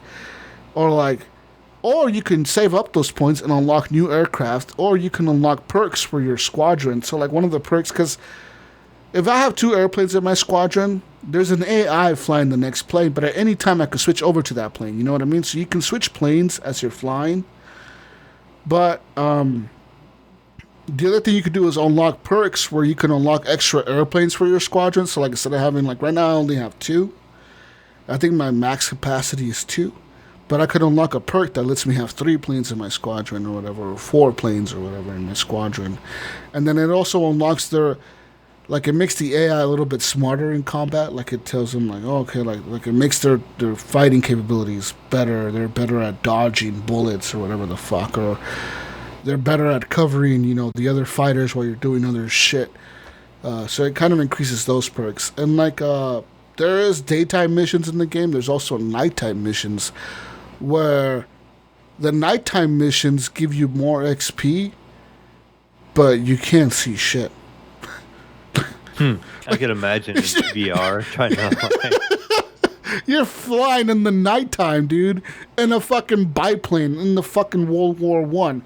You know how many fucking people died doing that shit in real life? Probably a lot, because they all probably fucking crashed. Because they didn't know how fucking how high off the ground they fucking were, dude.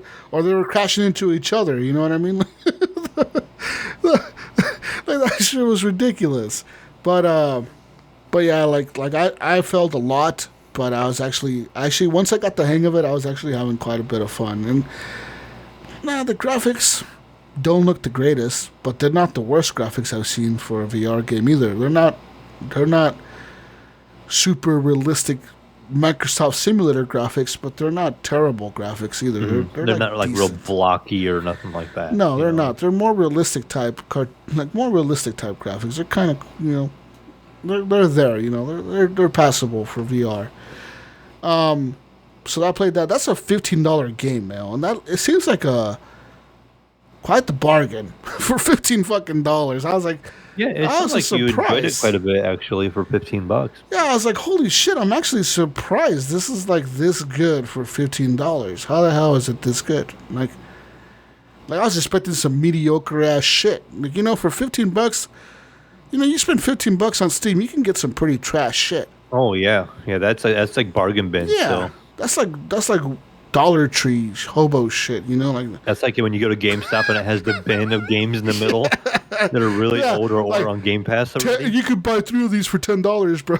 Like what? Okay, yeah. You can buy 3 copies of these for $10. Okay, and then all you see is Anthem copies in there and shit. Anthem, and, right. Anthem, and Titanfall 2. But yeah, so besides this, I was like in a flying kick right after playing this. I'm like, fuck yeah, bro. Fuck yeah, I'm going to fly all the planes in VR. Yeah! So I fucking went and bought another game in the VR world. It's called, this one was called like F-18 Takeoff Simulation or something. This one sounds difficult. When you throw the word simulation in there, when you're playing in VR, that changes everything.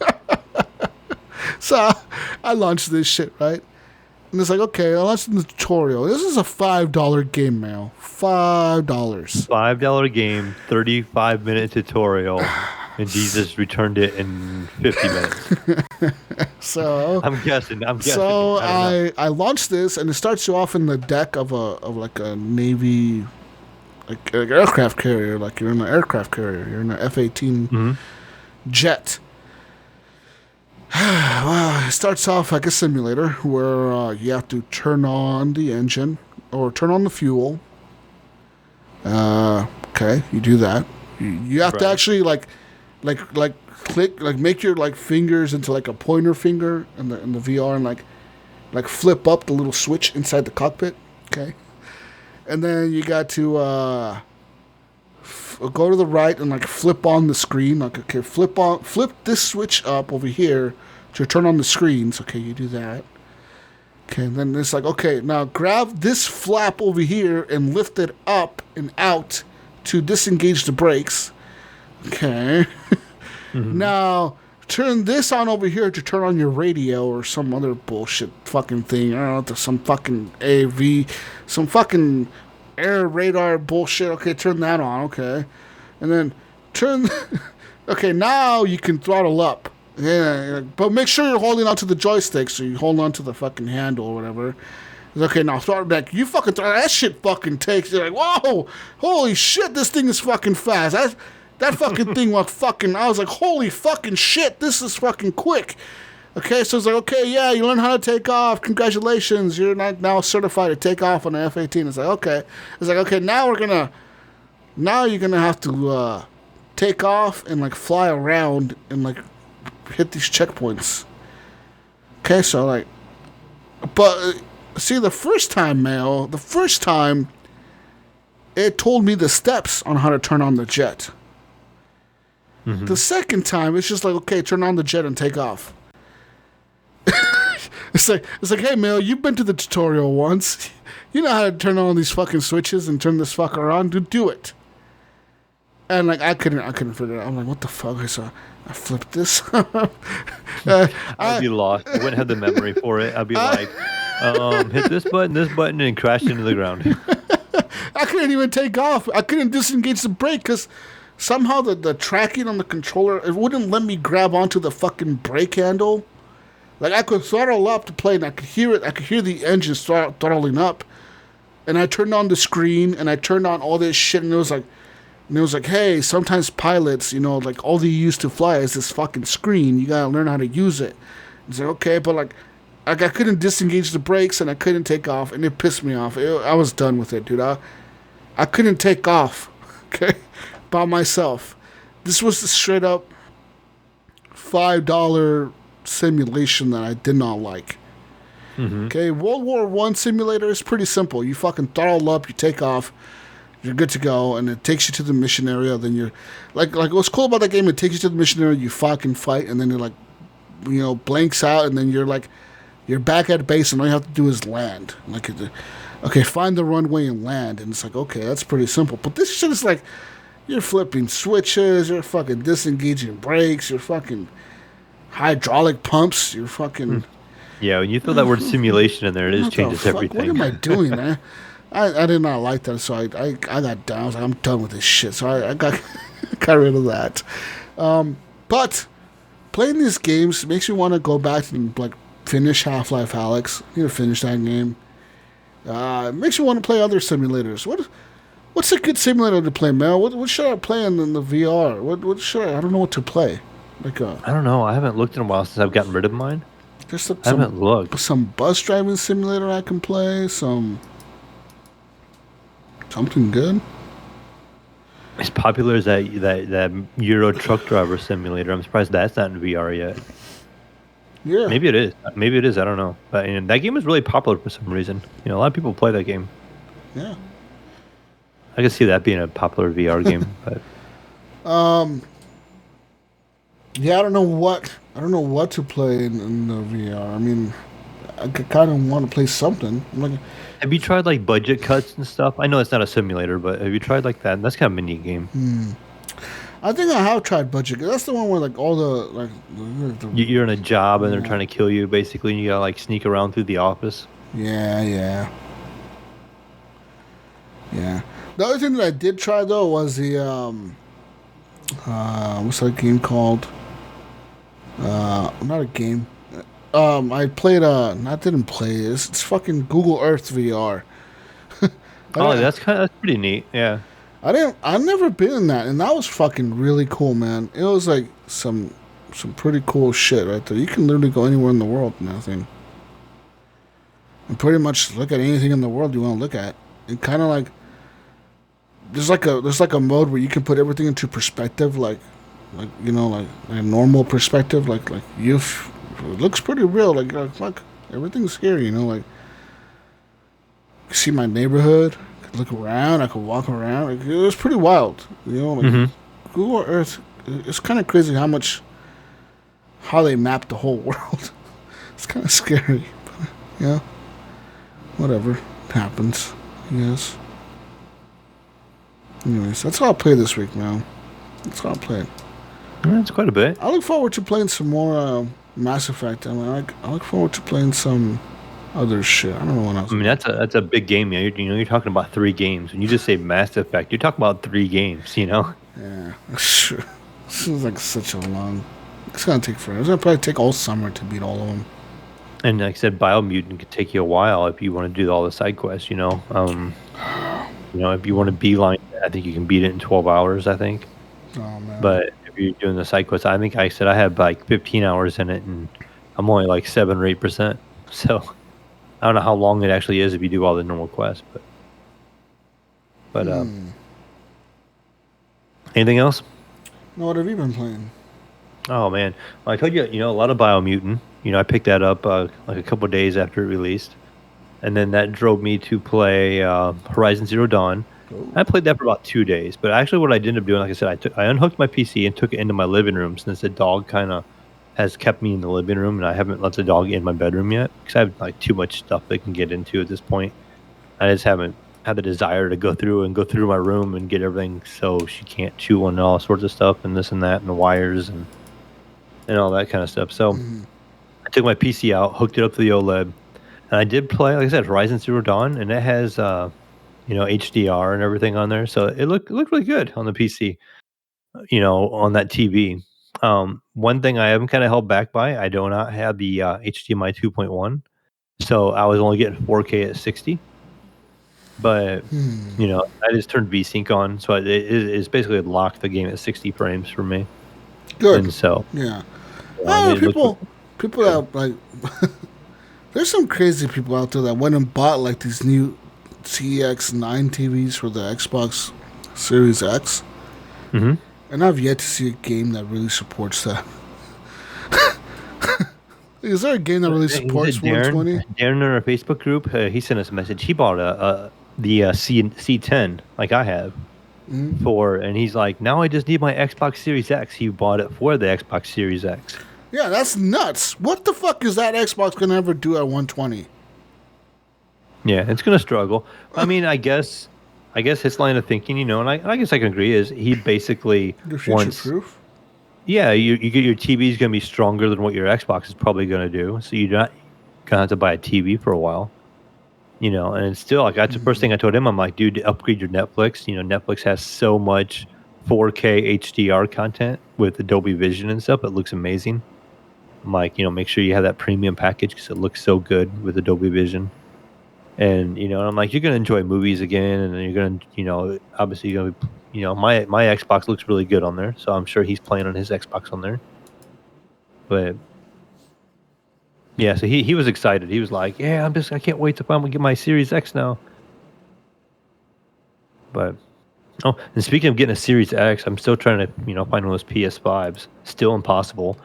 I've gotten multiple messages from Jay. Hey, a Twitter link, jump on here right away, and I would jump in, and I think the one I can't remember who it was, but I want to say it was Best Buy, and it did the whole thing which says add to cart. So I hit add to cart, and it's like, oh, we are temporarily out, but we are adding more shortly. Just hang loose. Yeah. And I sat at my computer for like 15 minutes, and it would auto refresh. And the second that thing went yellow, like that cart went yellow, I hit add to cart. and it immediately was already sold out. I mean, I wasted I had the mouse over it and everything. I mean, I was just sitting there chilling. I was not doing anything else, but just kind of staring at my screen. Kind of just had some music on, just kind of sitting there chilling, and mouse over that button already. Like as soon as I bet I waited maybe 3 seconds after that thing went yellow. Click, and it was like sold out. I'm like, are you kidding me? I'm like really? And so That's so shitty, man. I hate the way they're doing it. I wish, like it kind of sounds like what Xbox might be doing is where if you're like a current, Xbox One user or something like that, you could buy it through your Xbox One. I wish they would do that with I mean, I know myself, I had a new PlayStation account, but at least I have a PlayStation account that Yeah. prevents your bots because, you're only going to have so many PlayStation accounts and that would prevent some of the people from getting it. So if I could order it from the store, with through my PlayStation account and they would just tell me when one would come up, that would be just so much better. But I don't think they want to put that much work into it. I think they're just happy with selling them. Yeah, I don't give a So, shit, dude. but yeah, so I'm still struggling to find one.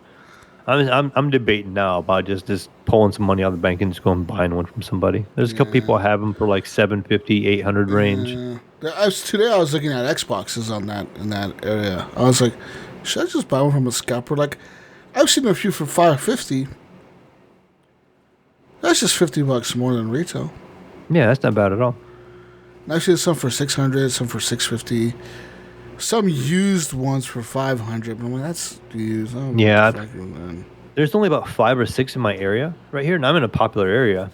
And one of them was like opened and used for like 700, and I'm like, one of them was brand new for 8, and I'm just like, some of them might be like, here's a bundle, and it was like 950. It'd be like, Yeah. you can have a PlayStation 5 and a controller and Spider-Man. I'm like, I'm Yeah. not paying 950 for that. Yeah, no, you fuck right off.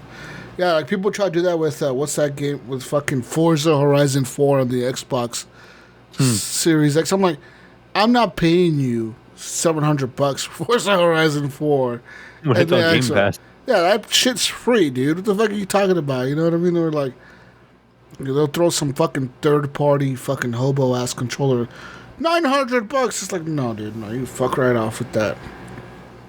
And yeah, I remember sending you a picture in our group chat too. There's all sorts of PlayStation 5 controllers around here. I can find them anywhere. Or the cameras and the headsets and all that kind of stuff. You just can't find the PS5s.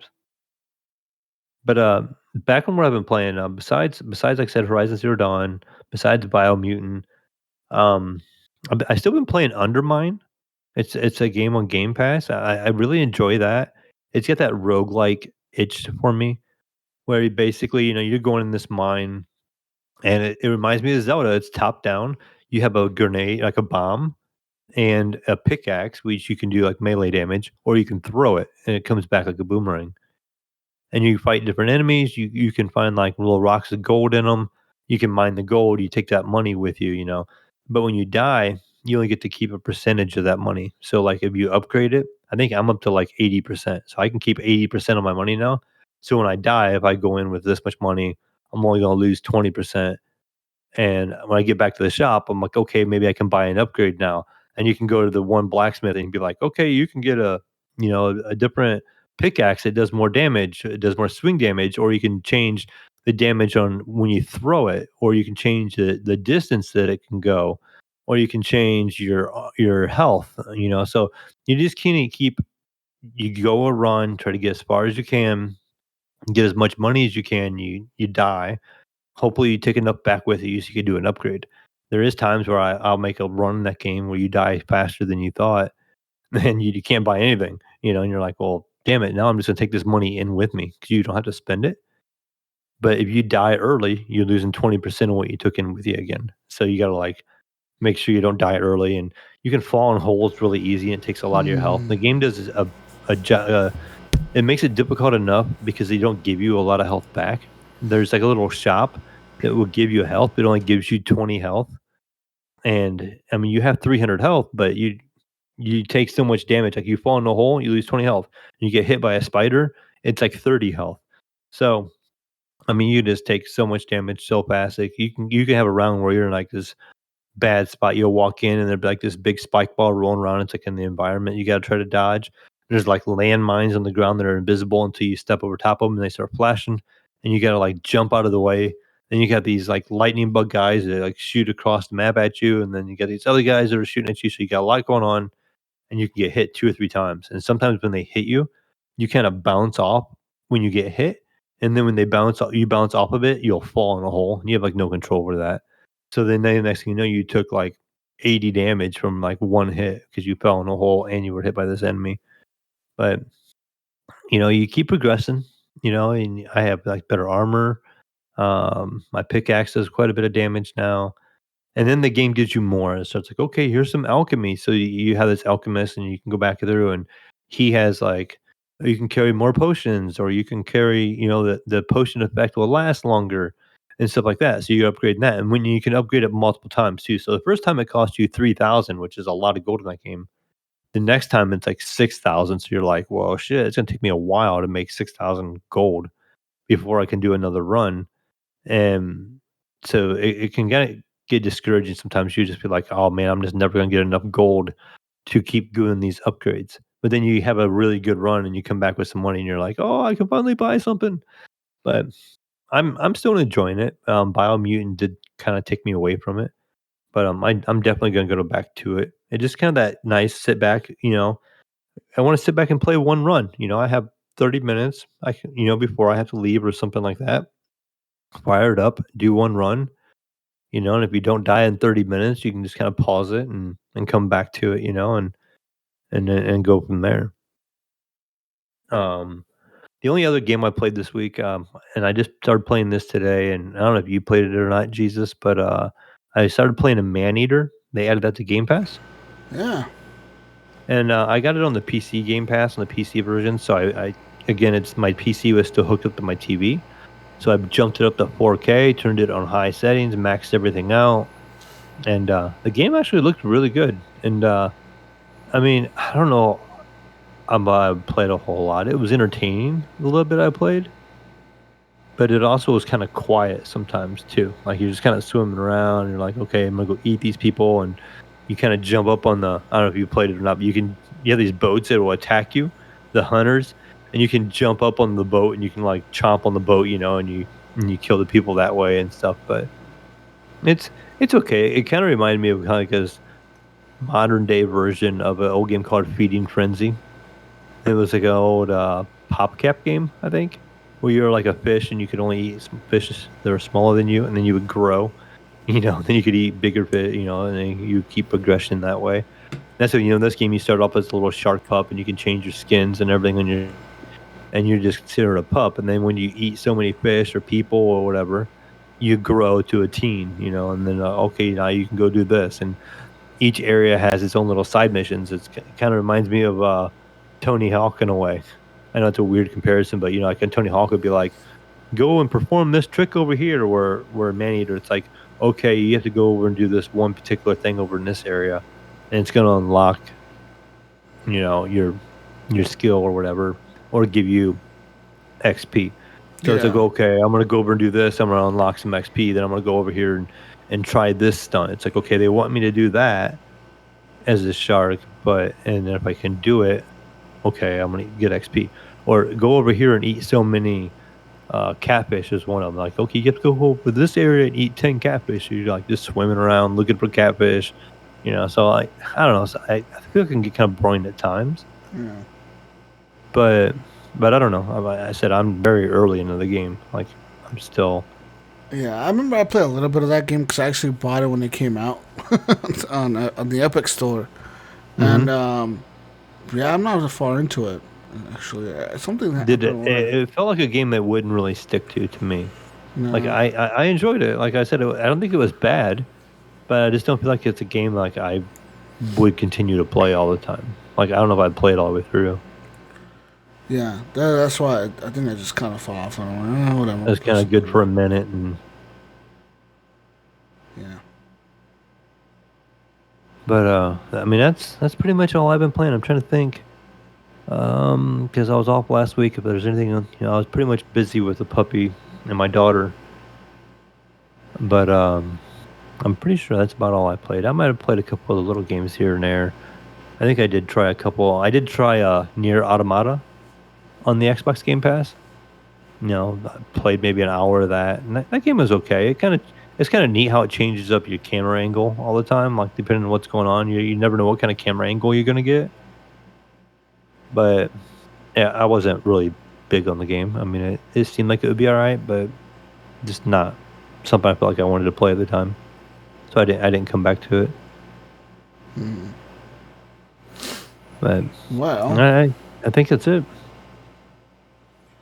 well, with that being said, I guess we move on now to the news. It's news time. As Gunny would do it. Breaking into some news here.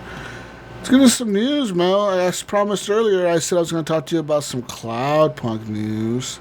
Mm-hmm. I got some CloudPunk news for you. CloudPunk is getting a neon-drenched life simulator spin-off and its sequel-sized DLC. It's out now. That's right. It's a busy day for developer Ion Lands. So it says here, the CloudPunk's sequel-sized paid DLC, City of Ghosts, is now available on PC. The studio has now announced that a new cyberpunk-themed life simulator spin-off is coming as well. City of Ghosts, Mayo, says here, offers a brand new, fully voiced story campaign that serves as a direct sequel to the original game. Main protagonist Raina and her canine companion Camus must return for another sky-high, Hova-based jaunt around the neon-drenched metropolis of Navalis. But this time there's a new hero. A deadbeat gambler named Gunny Chief. I'm just kidding. A deadbeat gambler named Hasey, with players switching between two interlinking stories as the adventure unfolds. Ironland says City of Ghosts is longer than the original story, as well as, quote, darker, tenser, and more complex. And they promise a new area to explore new characters and mysteries. Hova customization, which is your hover autonomous fucking vehicle, right? Hover something vehicle. I don't remember what it was called. It's been a while since I played it. Hova customization, some street racing, and different endings, Mayo, depending on your choices throughout the DLC. Nice. And it's available now, Mayo, for a mere $14.99 or $12 or €12.99 cents. I don't know what the fuck they call their pennies over there. And Mayo, there was a 10% launch date discount, but you missed that. That was on the 26th. Yeah. But for the other announcement, their big one. Bum, bum, bum. So, Lands, they have another announcement that comes in the form of Navalis, an unexpected but entirely appealing life simulator spin-off set within CloudPunk's gorgeous open-world city. They say, quote, choose how to spend your time each day and discover the wonders and dangers of this cyberpunk voxel city. Realistic weather simulation and night and day cycles included. You can grow your business, furnish your apartment, manage a restaurant and nightclubs, learn how to make the perfect dish or a cocktail. You need a break? Why not? Why not, Mayo? Why not? Go fishing or maybe explore the city a little bit. You could explore the city on foot or in a Hova. You can meet strangers in the city. You can make friends in the city. You can meet your customers, and you can even make lovers.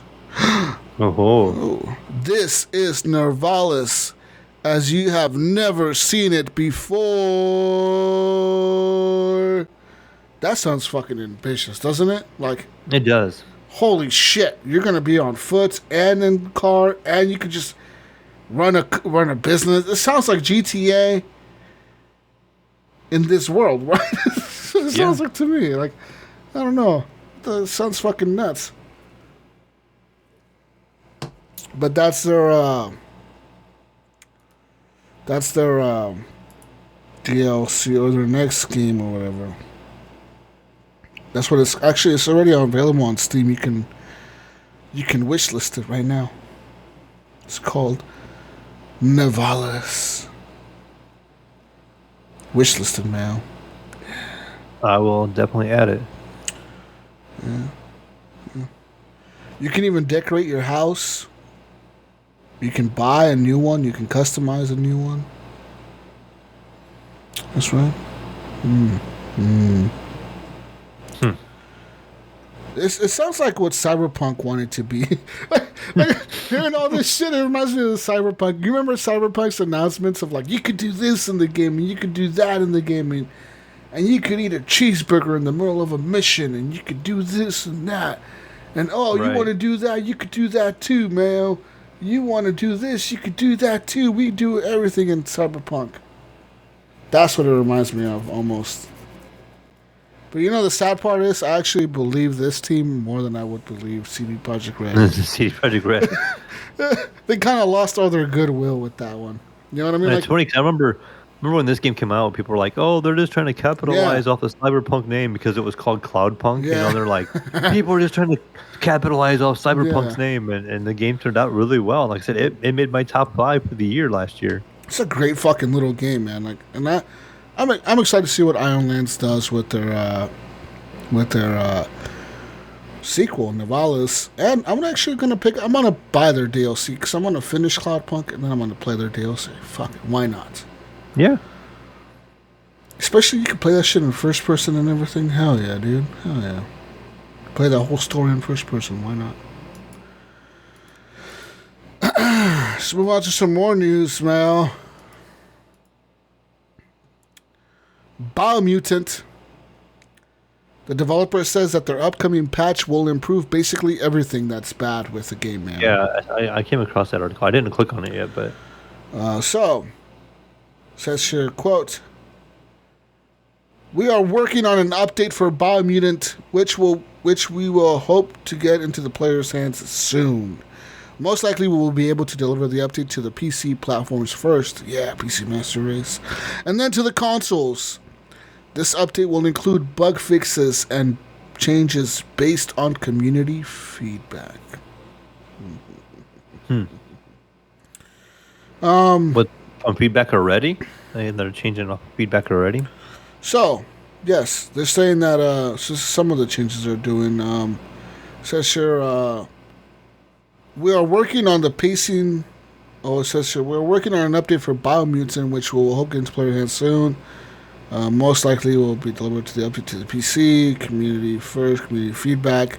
But it says we are working on the pacing of the dialogue, the narrator settings, the difficulty settings, the video settings like depth of field, and motion blur. They're working on the loot drops and enemy tuning as well as sound and combat. That's all in the first patch, apparently. That's a lot of stuff to fix. Anyways, we'll see. We'll see now. We'll see. Let's go to some more news here.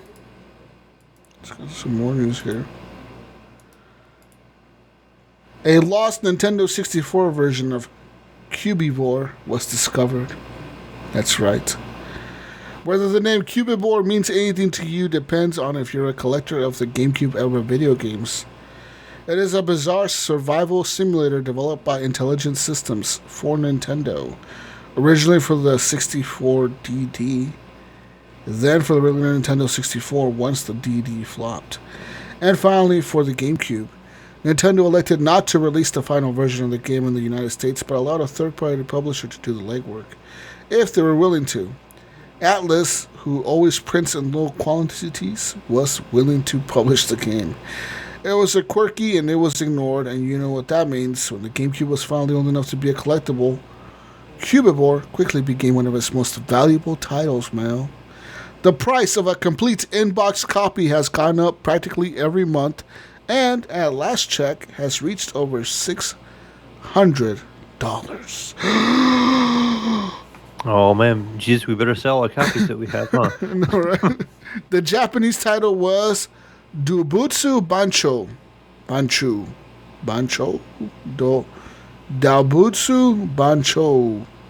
which means animal leader. I probably completely fucked that up. Space Degu's gonna be like, this motherfucker completely fucking looked that up. He wasn't even close. He wasn't even close to saying animal eater. He probably said some other fucking offensive ass shit. She blasts a blocky creature who flops around, Mayo, who eats other animals to evolve, and then you turn into another animal. Because the characters are all basically blocks. The graphics barely changed between the N64 and the GameCube versions. But what became of the N64 version? It was only shown in public one time at a trade show before disappearing until now. The website Nest World dabbles in preservation of development ROMs and had one in their possession for the longest time that would not work. They tried several suggestions over the years with no response coming out of the chipboard. It was only in recent months that they were able to get the board inspected. A broken circuit was discovered, and once it was repaired, the board came to life. Probably for the first time in the last 20 years. It says here, 9 out of 10 prototype boards tend to be nothing but retail versions of games that already exist. This was not one of those times. It was the long-lost N64 version of Cubeboard in a near-completed state, Mayo. It says, quote, I unfortunately do not remember where or how I got it, and had I been able to get my N64 Game Rider running the game, probably would have been lost, as I most likely would have used the cart I thought was empty as a Game Rider test cart. Says the uncredited discoverer of the game. Says here the ROM has now been dumped online, and you can play this on an N64 simulator or a flash cart with a few adjustments. So there's that. That's kind of cool that they kind of just released it instead of making $1 million off of it and never hearing about it again. I would have just sold it. I would have sold it now. I would have been like, highest bidder, who wants to give me the most money for this fucking shit? Right. This fucking game that I was going to throw away anyways. I thought it was a piece of trash. Nobody wanted to play. The fucking trash game. I thought it was trash. Apparently it's a fucking one-hit wonder. One man's trash, another man's treasure, right? It's true. Speaking of trash, Unreal Engine 5. Whoa. Apparently, Epic Games recently showcased Unreal Engine 5 and announced that the next-generation game development tool suite is now available in early access ahead of its planned release in early 2022. Epic showed off the capabilities of this new Unreal Engine with thoroughly impressive tech demo called Valley of the Ancient. Have you seen this demo, Mayo? It looks fucking dope. It looks like... No, I did not watch it. But let's be real. Every Unreal Engine demo looks fucking cool. Like every... Didn't they have one like maybe what was it, a year ago when the new consoles were coming out, when they had that cave and they were just saying like, this is what the PlayStation's gonna do on the new Unreal Engine, and they were messing talking with it. Wasn't that like the demo for Unreal Engine 5 or 4 or whatever? I don't remember now which one it was, but yeah, I think it was for 5 also. But So, to learn more about Unreal Engine, Valley of the Ancient, and what Epic has in store for the future of gaming, these people spoke with Unreal Engine Senior Technical Designer Chance Ivey and the Vice President of Engineering, Nick Penwarden, and they touched on numerous exciting updates about Unreal Engine 5, including how it will allow for a new level of visual fidelity that was not possible before, and how, overall, the engine will give power to developers to streamline their workflows and create games faster and more efficiently. Yeah. So it says here, the overall idea for Unreal Engine was to create a new, better streamlined development workflow. Blah, blah, blah, blah, blah, blah, blah, blah, blah. Pretty much, it's a new fucking Unreal Engine. It looks dope. It looks cool, whatever. We're going to hopefully see it in some games eventually. Better looking games. Who cares? Fortnite will always look like a piece of trash. No right? What. It's funny how Epic, it's like, oh, we're going to showcase what this can do, and then they make Fortnite. Fucking Fortnite, fucking cartoon-ass shit can run on anything. But hey, I guess. My daughter plays Fortnite. She plays the shit on her phone. Yeah, on her phone and fucking Evidently it's not an Apple phone then, huh? No. No, wait, she doesn't play it on her phone. She does have an iPhone. She plays it on her Switch. Oh, okay. On her Switch, yeah. Yeah. She plays they're still fighting over there, those big big boys over there still fighting. It's funny. I took her to the store the other day because she wanted to use some of her money because she gets money for her birthday and shit, and she saves all this money up. Mm-hmm. And so she's always saving all her money up, but she wants to use some of her money now to buy skins and shit. So I took her to the store the other day to buy some Roblox money or whatever. Mm-hmm. She bought $10 of that shit just to buy a skin. I'm like, Jesus. I'm like, what'd you spend that money on? She's like, a skin. Yeah, I'm like, crazy. I'm like, I think it's nothing. Like I remember my son when he started buying them. He's like, "Oh, can I have $10, Dad?" I'm like, "Sure." What are you buying? He's like, "Oh, a Fortnite skin." And I'm like, "For one skin, $10?" He's like, "Yeah, but it's really cool, Dad." Look. I told my daughter like, in a month he won't be using it. I told her like, "Are you sure you want this skin?" But she was like, "No, like I really want this skin." I was like, "Okay, like it's her money, like it's not me giving her money. Like this is her. She used her own money." So I was like, hey, that's what she wants to spend her money on. Fuck it, like. But I told her you got to make sure you really want that, because if you use that skin, or if you don't like it a week later, like you already bought it, you can't get your money back. She's like, I know. So like I think she really thinks these decisions through, unlike me who impulse buys all this dumb shit all the time. The deluxe versions. Yeah. Fucking Ubisoft, I hate you. Anyways, my daughter's fucking pretty smart compared to me. Goddamn, sad. Let's talk about new flight simulator, Mayo. Yeah. The new Microsoft Flight Simulator cuts the 107 gig file size in half. Flight Simulator Update 1.16.2.0, that's a great name for the update, will optimize the base game file size, reducing it by more than 50%, Mayo. This reduces the 170 gig file size to just about 70 or about 83 gigabytes. That's pretty good. I wonder what they did. It says here, that's pretty much the biggest change that update brings is file size optimization, which brings it down to 83 gigs. That's wonderful. You know what? I want all those guys to quit. I want them to go Activision and go work on Call of Duty. Jesus Christ, Call of Duty! Fuck that, eh? Yeah, they could cut it in half and it'd still be 170. Yeah. So it says here, this is following a trend that other developers are now finding a way to reduce the file game sizes, with Fortnite and Warframe as recent examples. So there's that. So yeah. There's that. But they've also added some other stuff with that patch. They've added some new FAA data. Some departure gates are now saved in flight plans. Fix some crashing. Fix some live traffic. Some live air traffic things. And then what else do they do? They reduce the weather data bandwidth. Improve the precision of live snow coverage. They made icing, like your plane can get ice on it and shit now. Apparently it always could, but now it looks better or whatever, and it looks more realistic and all that shit.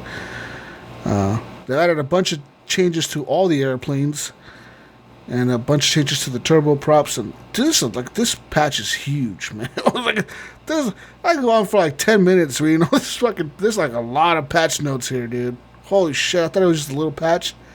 These guys went all out. Holy fuck. Except for the name. Yeah, the fucking name sucks. Fucking stupid ass name. Who the fuck thinks of that? 1.145.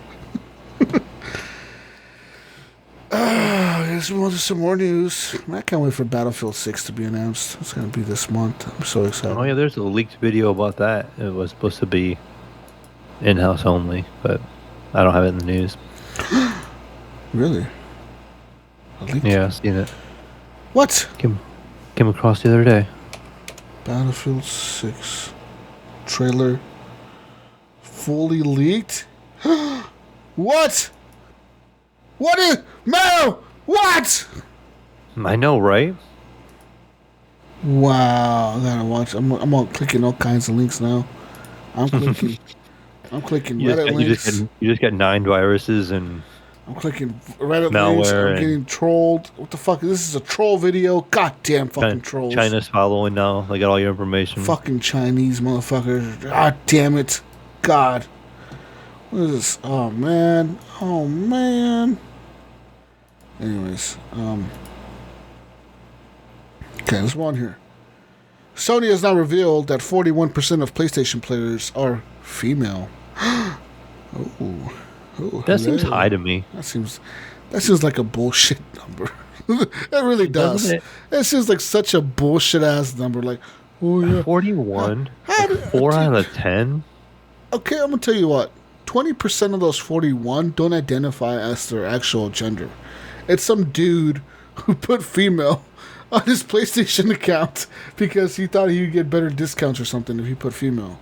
I'll bet you that's what it is. There's no fucking way.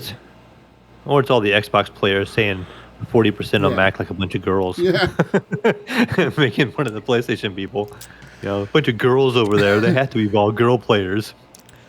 During a recent investor meeting, Sony provided a great deal of insight into PlayStation and how business is going.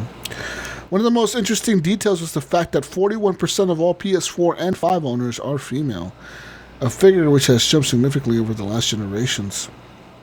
According to Sony, just 18% of all PlayStation 1 consoles were owned by females, man. Just 18%. That sounds like a more realistic number to me, honestly. While no breakdown was provided on the PS2 and the PS3, 41% of all PS4 and 5 owners are now female, inching even closer to that 50-50 split. It says here the reasons for this growth were not disclosed, however, there could be a number of factors aiding this.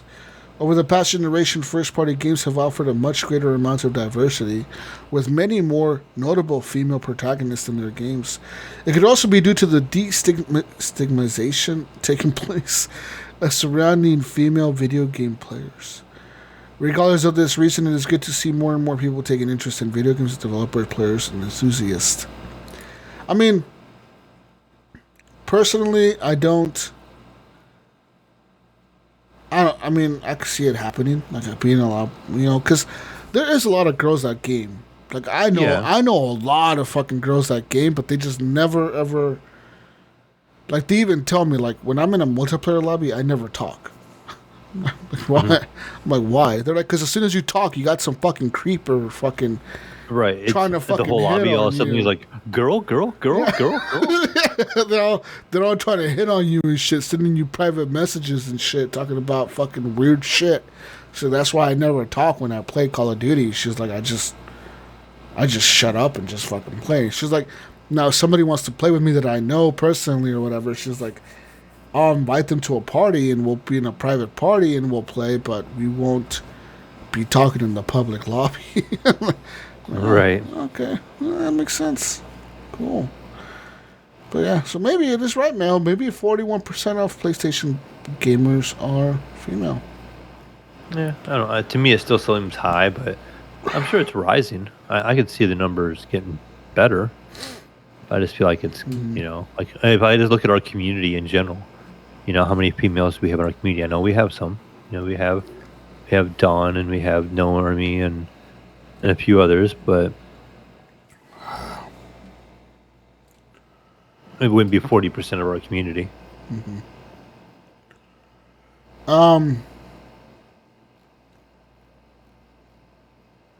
Yeah, I'm looking at this investor this like fucking presentation they sent out to other investors. I'm going through it. There's nothing much here. They're just talking about how they plan to grow in the next few years. They say that they have the best ever launch lineup that they've ever had for a console. Lineup? Yeah, and the best post-launch lineup for a console. They got God of War listed in here, Horizon Forbidden West, Returnal, The Show, Deathloop, Far Cry 6, Ghostwire Tokyo, Forspoken, Village. They're considered those like their release lineup? Yeah, that's their post-launch lineup. Their actual release lineup, they have Spider-Man Miles Morales, Demon Souls, Sackboy, and then they have like a little asterisk, and it says PS4 key titles, and it says God of War, Last of Us Part 2, and Uncharted 4. I guess that's a lineup. I mean, I don't know. I guess that's a fucking launch lineup. I feel like there's a struggle to find stuff to play yet. Yeah, You know, like, I mean, do you feel that, Jesus, with your PS5? yeah, You know, like, fuck yeah, dude. Tell you know you're trying to buy fucking Watch Dogs and shit, bro. Like, right? You're debating about buying Valhalla because there's nothing to play for you right now. yeah, there's that. Yeah, so there's that PlayStation news, PS4 news. So move on to some more news. Borderlands 3 is getting the crossplay on all platforms except for PlayStation. Dun dun dun. Gearbox CEO Randy Pitchford made this reveal on Twitter this afternoon. Well, the other afternoon, not this afternoon, but 4 days ago, stating, "Good news or bad news first? Good news, an update for Borderlands 3 has been prepared for the release that includes full crossplay support across all platforms. Bad news, for certification, we have been required for the publishers to remove crossplay support for the PS consoles, for the PlayStation consoles." Yeah. So, why would 2K not want to support crossplay on the PlayStation, PS4, PS5, or whatever?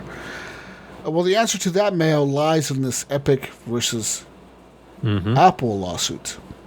During this trial, it was revealed that Sony has a royalty system in place for crossplay titles, ensuring that PlayStation still makes money when accounts are used to purchase in-game content on other platforms.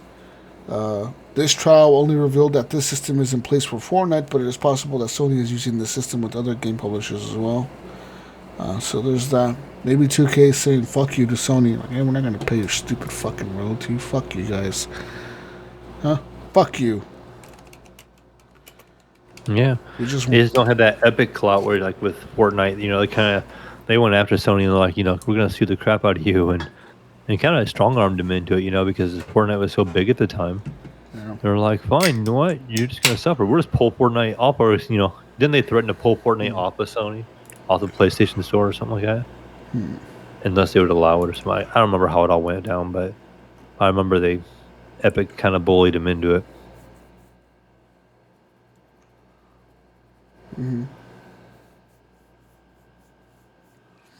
Yeah, so it sounds like we can play crossplay with the PC and the Xbox guys. Is this a Switch game? No. I think it is. Is it? No? No. No way. No. No. I'm already seeing one on the Switch, but maybe it was like 2 or something. No. It was I think it's the old ones that are on the Switch. But yeah. Moving on to some more news. Jennifer Hale wants Shepard to be in Mass Effect 4. So, in a sentiment that most Mass Effect fans will agree with, female Shep, voice actor Jennifer Hale, has said that she wants to see a Commander Shepard back for Mass Effect 4. "I want Shepard back 100%, Hale said in an interview with Game Informer. "I want to explore the relationships, you know, with Garrus, Thane, Liara, and all of that," she added. "I would like FemShep to be able to romance Tali, and I would like everyone to be able to romance Jack." Hale added, though, it is unclear whether Mass Effect 4 will accommodate for further Shepard romances, and unfortunately the recently released Mass Effect Legendary did not include such sweeping changes. No, I don't agree with this. I'm going to go on a limb and say nope. No. Commander Shepard. It's kind of hard to work it in. No. Yeah, I mean... Nope. Let's just, you know what? Start a new thing. Yeah. Well, you before, like, you were happy with the ending. Like, you know, you weren't like some of the ones that are mad. And, you know, we knew going in how it was going to go. It's all going to end, right? It's, all or nothing type of mission, bro. Like, it's all or nothing, bro. Like, you're gonna go all in, all or nothing, man. What do you got for me? You know? Yeah, yeah. It'd be so hard to write that into, like after you made an ending, and then they made the alternate ending, and then try to make a sequel with those characters in it again. Would be weird. Yeah, it'd be fucking. Yeah, it'd be super weird.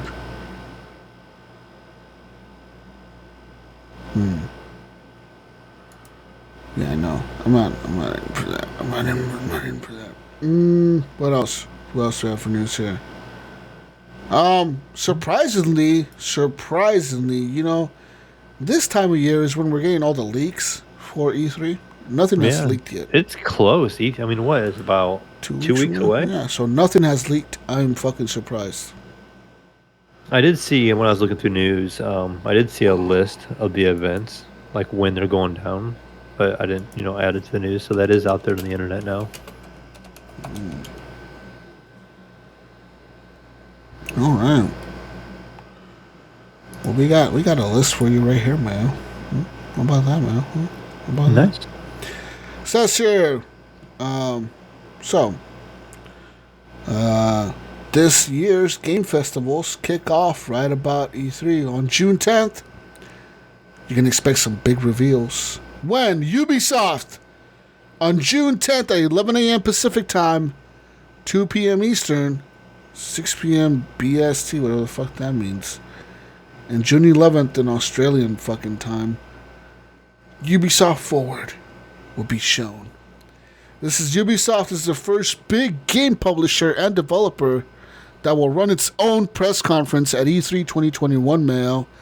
Ubisoft has not said what they will be showing at Ubisoft Forward, but expect to see Far Cry 6, which is due for release this year, which they kind of already shown, right? They showed the little dog. They'll probably just show some more. Fucking dog in the wheelchair. Everyone's losing their mind. What's a fucking dog in a wheelchair, bro? Like, what's the point of that? I've seen something like that before. I remember seeing like some kind of other animal in a wheelchair in a game or something. What the fuck, bro? Animals in wheelchairs are not like. What's so cool about that? It's poor dog. You're making that dog go through some shit in a wheelchair, bro. It's a dick move of you asshole. Get a different dog. Right, and if it's a companion that rolls around with you, I remember every Far Cry game's like out in the wilderness. You'd have a hard time rolling around. It's not very nice. You ever try to put a wheelchair through a woods? Through a fucking river? Right, come on. Poor dog. Poor dog, yeah. Anyways, Tom Clancy's Rainbow Six Quarantine might also be shown. And hopefully a nice surprise or two. I know in Ubisoft does show, we got Assassin's Creed.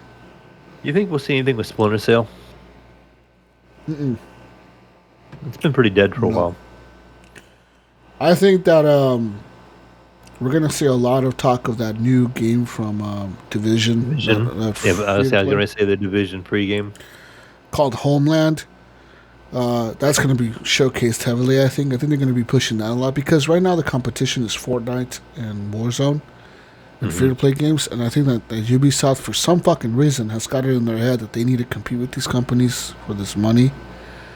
And I think that they're betting a lot of their bets rely on this Division free-to-play game to become a big hit. So I think they're going to be showcasing this a shitload, like a lot. I mean, that could be a big risk, I guess, when you think about it, because say they make a game like this free-to-play and try to compete with Fortnite and it doesn't take off. That's a lot of money they're losing because it's a lot of time on development and it's a lot of resources they put into a game like that. Yeah. Hey, it is what it is. It'd take them a minute to recover, yeah. The next one on the list here is June 13th, just 3 days later. Microsoft and Bethesda. That's right. Microsoft, the big daddy of ZeniMax Media, which is the owner of Bethesda, which is, so whatever. Says here, we'll get a good idea on June 13th at the Xbox and Bethesda Game Showcase what they have in store for us for the next year. It has been said in the past that while not all Bethesda games will be exclusive to the Xbox and the PC, several announcements will be. This kicks off June 13th at 10 a.m. Pacific Time, Mayo, 1 p.m. Eastern, 6 p.m. but this is like British Standard Time or something. I don't know. What does BST stand for? I don't know. Sounds right. I don't know. June 14th in Australian Eastern Standard Time. Yeah, I know what that one means because that's the day ahead of us. Yeah. Moving on now, Mayo. The next people on the list, okay, is Square Enix. They have not said exactly yet when they're gonna fucking announce, but Yosuke Matsuda, Square Enix president, said the company will be at E3 and will show a lineup of games. Nobody knows when that would happen or what the games will be, but people are now saying that Final Fantasy 16 may be showcased. I'm tired of Final. Fuck, dude. You know what? I'm done. You know, fuck Final Fantasy. Tired of that friend. Kill it off. There's too many of them. Yeah, there is a lot. There's too many of them. It's just I'm done with it. It's like saying like, oh, let's lose our minds. Another fucking Halo's coming out. Another Gears of War. I don't care. I don't fucking care anymore. Kill those franchises off. They need a break. Jeez, I'm fucking tired of this shit. Fucking. Oh, whoop-de-doo, Final Fantasy. Oh, whatever. Trash. Fucking trash. Says here, it just unveiled Dragon Quest XII at an event in Japan. So that might be showcased as well at E3. Who knows what else they're going to be showing. Nintendo announced that they're going to be at E3, but no one really knows when. What the fuck's up with this article? They don't have any times. They don't know when. Yeah, they don't know when. I'm gonna look at this other article here. This one was updated 8 hours ago, so it has more recent information. So, oh wow. Let's update this. Breaking news here, Mayo. Breaking news. Guerrilla Collective is it's not part of E3, but they're a newer digital game expo that showcases upcoming projects in the industry. It says here last year they showcased Baldur's Gate 3, Boyfriend Dungeon, and the now wildly popular game called Valheim. But this year's title lineups include new titles such as Beast of Matavia Island, Super Space Club, and Trifox. They're going to start the events in just 5 days, Mayo. June 5th at 8 a.m. Pacific time. And June 12th at 8 a.m. Pacific time. Holy shit, they got 2 events. But, moving on here, also separate from E3, but partnered with Guerrilla Collective, a new thing called Black Voices in Gaming. Okay. This will be focusing on games from black developers and about black protagonists. Black Voices in Gaming will take place on June 5th at 10 a.m. Pacific time. Fans can watch this on Twitch, Mayo. Black Voices in Gaming.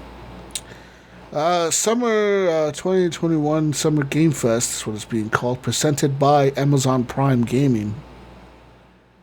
Okay, it's just called Prime Gaming. I didn't know they had a name for that.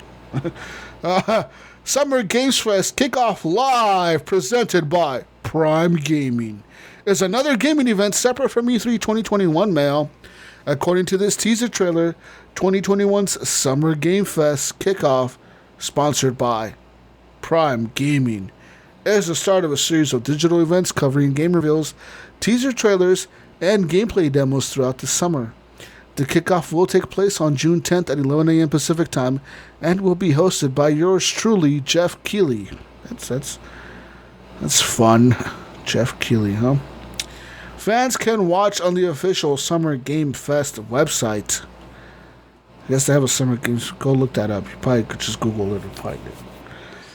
Coach Media, parent company of Metro, Saints Row, and Time Splitters, and other game IPs, they will be running a live stream separate from E3 2021. Coach Primetime is planned for June 11th at 12 p.m. Though much is not known what it's going to be, in the event, whatever. They're planning at June 11th, 12 p.m. Pacific time. And then IGN Expo, which showcases it's an event that's part of a brand new summer gaming celebration.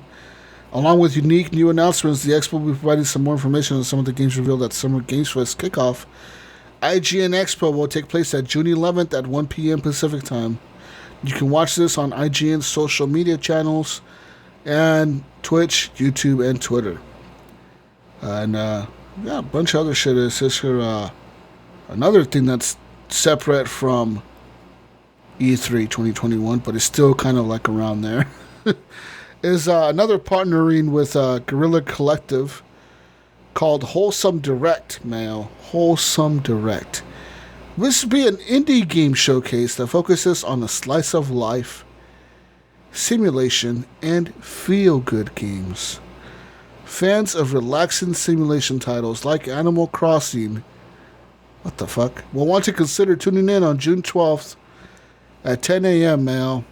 Be ready for that one, Mayo. I want you to tune into that. Okay? I know you're a big fan of feel-good games. My favorite. They are my favorite. Yeah. Ubisoft will be going on June 12th at 12 p.m. Says here DLC for Assassin's Creed Valhalla is planned to be shown in Mortal Phoenix Rising as well. Rainbow Six Quarantine, Far Cry 6. You can watch this on Twitch and YouTube. Devolver Digital goes after them on June 12th as well. There's no specific time yet, but they do plan to showcase on June 12th. It says here they're going to be independent from E3. So there's that. You know, Devolver Digital does a pretty wild one every year. Yeah. Bethesda and Microsoft, June 13th, 10 a.m. You know, they're going to probably show Halo Infinite, of course, Starfield, blah, blah, blah. There's the PC gaming show, which is always kind of lame. Yeah. But it says here they're going to show some titles, apparently. I don't know what. June 13th. And then Square Enix. There's still no announcement on what day. So Nintendo, no announcement. And everything else is really no announcements. Limited Run Games, a distributor specialized in producing small limited edition runs of various games, will be holding a showcase almost a month after E3 has ended. The showcase will contain 25 titles slotted for its next distribution of limited runs. They're going to be showcasing that on July 14th. That's fucking wow. That's a long time after E3. But yeah. Excited? Yeah. Yeah. I always like to see new stuff. But yeah, we'll see. I mean, E3 is not the same, man. It's just, no, definitely not. like, I want Phil Spencer on stage. I want him wearing a cool jacket. I want to see hot chicks. I want to see a car on stage. I want to see fireworks. I want to see Major Nelson's old ass walking around. I want to see motherfucking people on wires coming down from the ceiling. I want to see fucking chainsaws on guns ripping shit up. I want to see motherfucking Flute Guy. Okay, I miss Flute Guy. Okay, no one knew we were gonna miss Flute Guy. Everyone made fun of Flute Guy when he was around, but now we need him. Okay, where has Flute Guy gone? Need Flute Guy more than ever. Flute Guy is fucking gone, and no one ever knew we were gonna miss him. No one ever knew. Everyone just made fun of Flute Guy. Oh, make fun of PlayStation's Flute Guy. Now look at us. Now we want Flute Guy back, and he's gone, man. Who knows where he went? Who the fuck knows where he went? He's gone. No more fucking Flute Guy, okay? Thanks to you, Mayo, making fun of him. Poor Flute Guy. I miss him. We need Flute Guy back.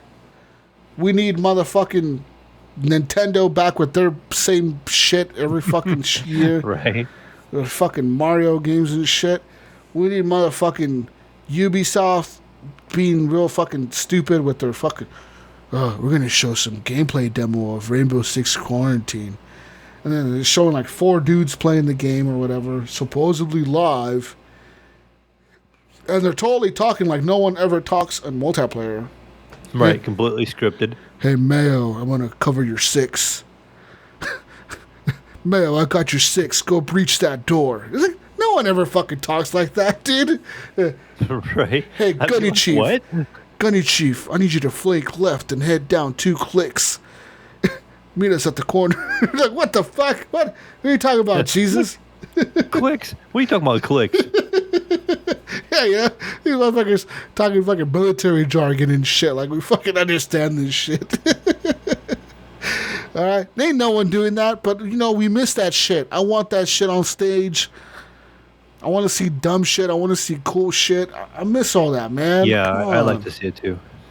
Are you gonna, speaking of shows, are you gonna watch the NVIDIA announcement tomorrow? What are they announcing? More video cards that no one can buy? Yep. Great. Just fucking, oh my god. It's like Final Fantasy. God damn it. I'm tired of them too. Yeah, but they could kind of have to make new cards for us eventually. Yeah, for what? No one's able to buy the last ones, Mayo. Who the fuck? I know, right? How many people do you know that actually own the last one? I know like 3 people, maybe. Yeah, it's not very many. Probably less than 10 people that I know in total that own the last cards. I think there's like 2 guys at my work that have 3080s, I think. But yeah. Unless you buy a pre-built, Yeah, who the fuck? I don't get it. But Jesus, 3080 Ti announcement. Oh my god, no. Yeah, what? I don't really. Sold out in 2 seconds. I don't plan on getting one. Yeah, it's gonna be sold out immediately. I just want to see, because they'll show a little tech demo, kind of what it can do, and I'm just kind of I want to see the numbers on it. Is why I'm curious. Yeah, I don't know, man. I don't know. To see how much more they can push it. To see how much more they push a 3080.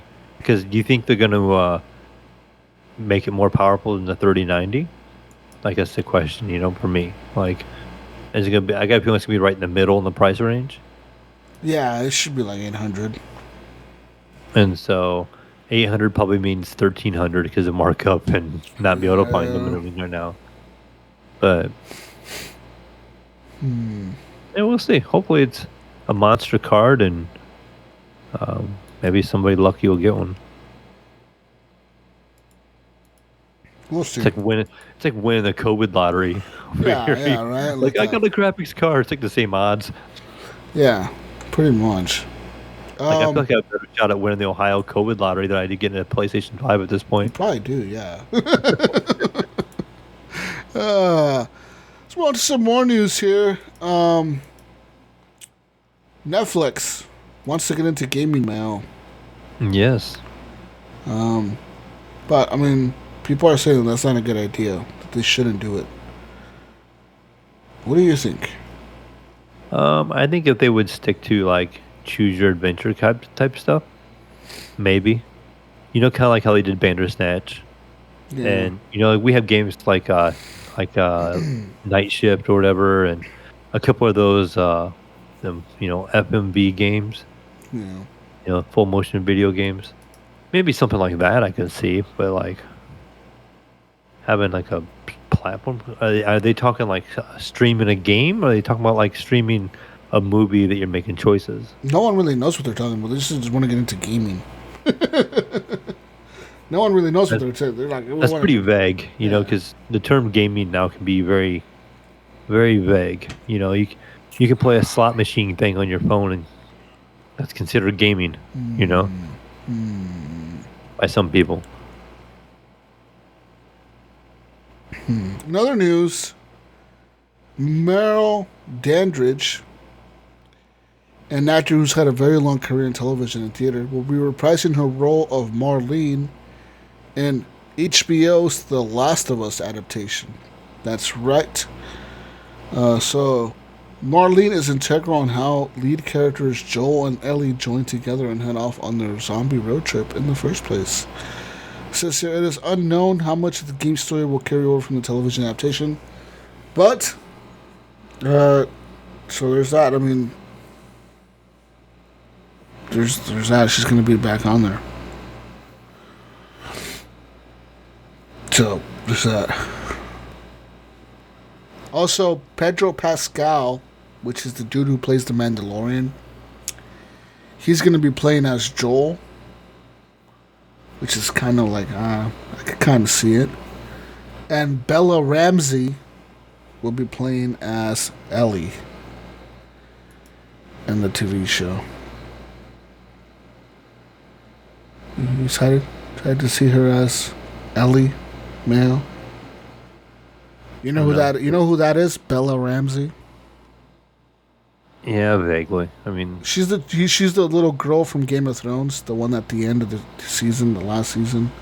didn't watch you it. Watch it. She's the one that's like a super tough little girl, or whatever. She's like a little kid, but like pretty much she's the leader of her house because her whole family has been killed off. Like her parents were killed off, her dad, her mom. So she's like the next person in line to be like the head of the fucking castle that she runs or whatever. So she's like the leader. And she's like this pretty tough little fucking kid, that pretty much fights the White Walkers with all the good guys in the Game of Thrones universe. Big battle thing. Yeah, so she'll be playing Ellie, which I don't know. I don't really like her as Ellie, but cool, I guess. Whatever. I'm not a fucking director, right, Mel? Right? Right. Speaking of director, Mel, I watched that Army of the Dead movie. Have you watched that? No, it's on Netflix, right? Yeah, that Netflix Zack Snyder movie. Let me tell you something, Mel. That's not a zombie movie. That's not a zombie movie. That's a heist. No? That's a heist movie. Okay. It's not a zombie movie, and it's not as good as people make it out. Like, it's so overhyped. It's so fucking trash, dude. Oh, it's trash. It's fucking trash. Get rid of that shit. It's like Zack Snyder phoned it in. Like, we're gonna make a fucking heist movie, and we're gonna make the bad guys zombies. But are they really zombies? I don't know. Maybe they're robots. Maybe they're from outer space. Maybe they're not. Maybe they're alien zombies. Maybe they're not zombies. Maybe they're robots. This is stupid. It's fucking stupid. I don't even know. Are they zombies? Are they robots? There's obviously robots that are like with the zombies, but they look like zombies, but they're actually robots, and that's actually in the movie. And Zack Snyder, he's like, yeah, we put robots in there. Why? Well, we don't know why. What the fuck? Okay. We don't know why. Okay, so are the aliens or are they zombies or are they aliens? Well, they're like zombies, but they could be aliens. Well, what are the robots for? Well, the robots are because we don't know why. Well, okay. Okay, so like, is this a zombie movie? Well, it's a heist movie. Well, is it a heist movie or is it a zombie movie? No one fucking knows, dude. No, it's so bad. It's not really that good. It's an okay like action film, like whatever, whatever, cool. I guess an action movie, cool, whatever. But it's not like, don't expect any like. You remember that movie he did, Dawn of the Dead or whatever? That fucking remake he made. You've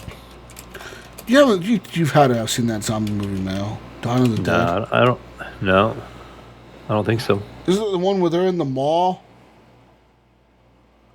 It's like a remake of Shaun of the Dead or whatever, Dawn of the Dead. It's like a remake where Zack Snyder pretty much made this movie, which is a really good zombie movie. It's about like these 4 or 5, I don't know if it's like maybe more than 5, but it's like a bunch of people that are like, pretty much the zombie apocalypse starts and they're in a mall and they pretty much barricade themselves inside the mall and they live inside this mall. And the whole movie is them trying to figure out how to get out of the mall and survive, and like how to like make a safe vehicle and make like a car like zombie proof inside the mall garage so they can escape the mall and get out to like safety or whatever the fuck. That's a really good zombie movie. Like, that's a zombie movie. Like I'm pretty sure that's what that one video game that Microsoft used to make, that Dead Rising. I'm pretty sure that's Dead what Rising, that. yeah. Pretty sure that the fuck Dead Rising was based off of that movie or something like that. Inspiration from that movie. But this new Army of the Dead garbage, fucking what the fuck is this? And apparently, this Army of the Dead movie is just a prequel to an Army of the Dead cartoon animated show they're making for Netflix. Or they're making some TV series for Netflix, Army of the Dead TV series. And this is like the I don't know if it's the sequel or the prequel, something to that. It's the sequel to it, or the prequel to it. I don't fucking know, man. It's one of the two, okay? Okay. This is very fucking bad. Don't waste your time watching that shit. This is a fucking dead, bad CGI tiger. Fucking stupid. It's so fucking dumb. Don't. It's just the more I think about it, the more mad I get that I watched it. Why the fuck did I watch this shit? It's so fucking trash. I started watching that other. What's that other one called, Mayo? Did you watch that Queen's Gambit? Nope. That chess I haven't really watched much TV. No. So I started watching that. Okay, the first episode was okay, but I fell asleep. I don't know what the fuck. I woke up. It was on episode 5. I don't know what the hell happened.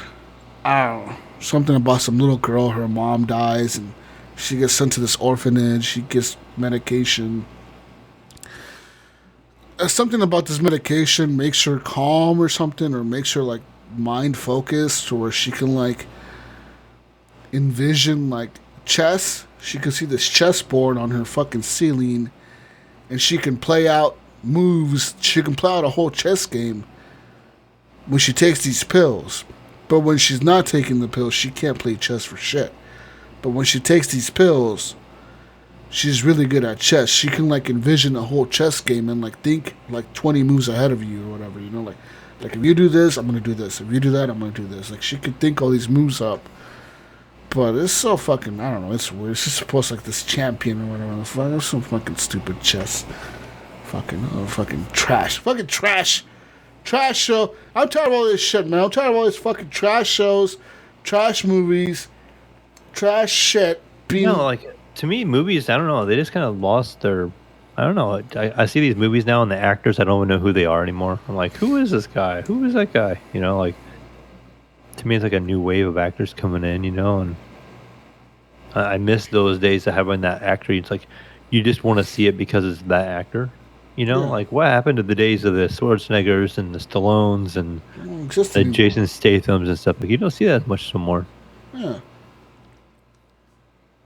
But then you see advertisements for that. I think it looks really dumb. The new Fast and Furious. Oh man, what the hell was that? With John Cena and what's his name? Vin Diesel. Wow, John Cena's in it now. Yeah, he's supposed to be Vin Diesel's brother. That no one ever knew about until now. He's a mysterious hidden brother, you know. Mysterious. Oh yeah, I had a brother back in the day. And this looks like one of those, you know, like Fast and Furious for me is so hit or miss. Like some of them were really good, and some of them were just really bad. Okay, let me tell you, the first 2 in Tokyo Drift were like, okay, these are kind of cool. Yeah. Like street racer movies. The ones after that were like, I'm not gonna watch. Like, and then some were really bad. Like then some were okay, and they went really bad again. And this is one of the ones I think is gonna go really bad. It looks like they have like that really insane like car stunts, like the cars are kind of like flying for a minute. Yeah. There's a scene. We're gonna fucking Vin Diesel's driving his Charger in space. Yeah, pretty much. There was that one they had where they were like in the snow. They were like in the like Antarctica, and I think it was like what's his face? He had a Lamborghini. You know, he's in Antarctica with a Lamborghini. Yeah. You know, I'm like, oh yeah, sure, that car's gonna do really well there. Yeah, that's fucking wild. Yeah, those movies are dumb. Once 1 and 2 came out, and like after Tokyo Drift, I really fell off of it. I think I've watched 7, the one where Paul Walker died. Mm-hmm. The last one that he was in, actually, or whatever, and then.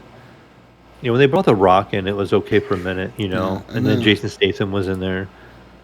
But Jason Statham was supposed to be the bad guy that was from Tokyo Drift, right? He was like the bad guy at the end of Tokyo Drift that killed the Chinese guy. Or not. Maybe. Yeah, I think that's how they tied him into it, where he was the bad guy that killed the Asian dude in Tokyo Drift at the end of the movie, because the dude ends up crashing his car at the end of the movie in some race, and it catches on fire, but it caught on fire because Jason Statham lit it on fire. Just tie it in, man. Wow. Let's tie it in. Woo! Now he's their buddy and he works with them. I don't know. It's weird. Now they're all best friends. Now they're all like, oh, we're cool now. You killed our friend, but it's okay. We're friends now.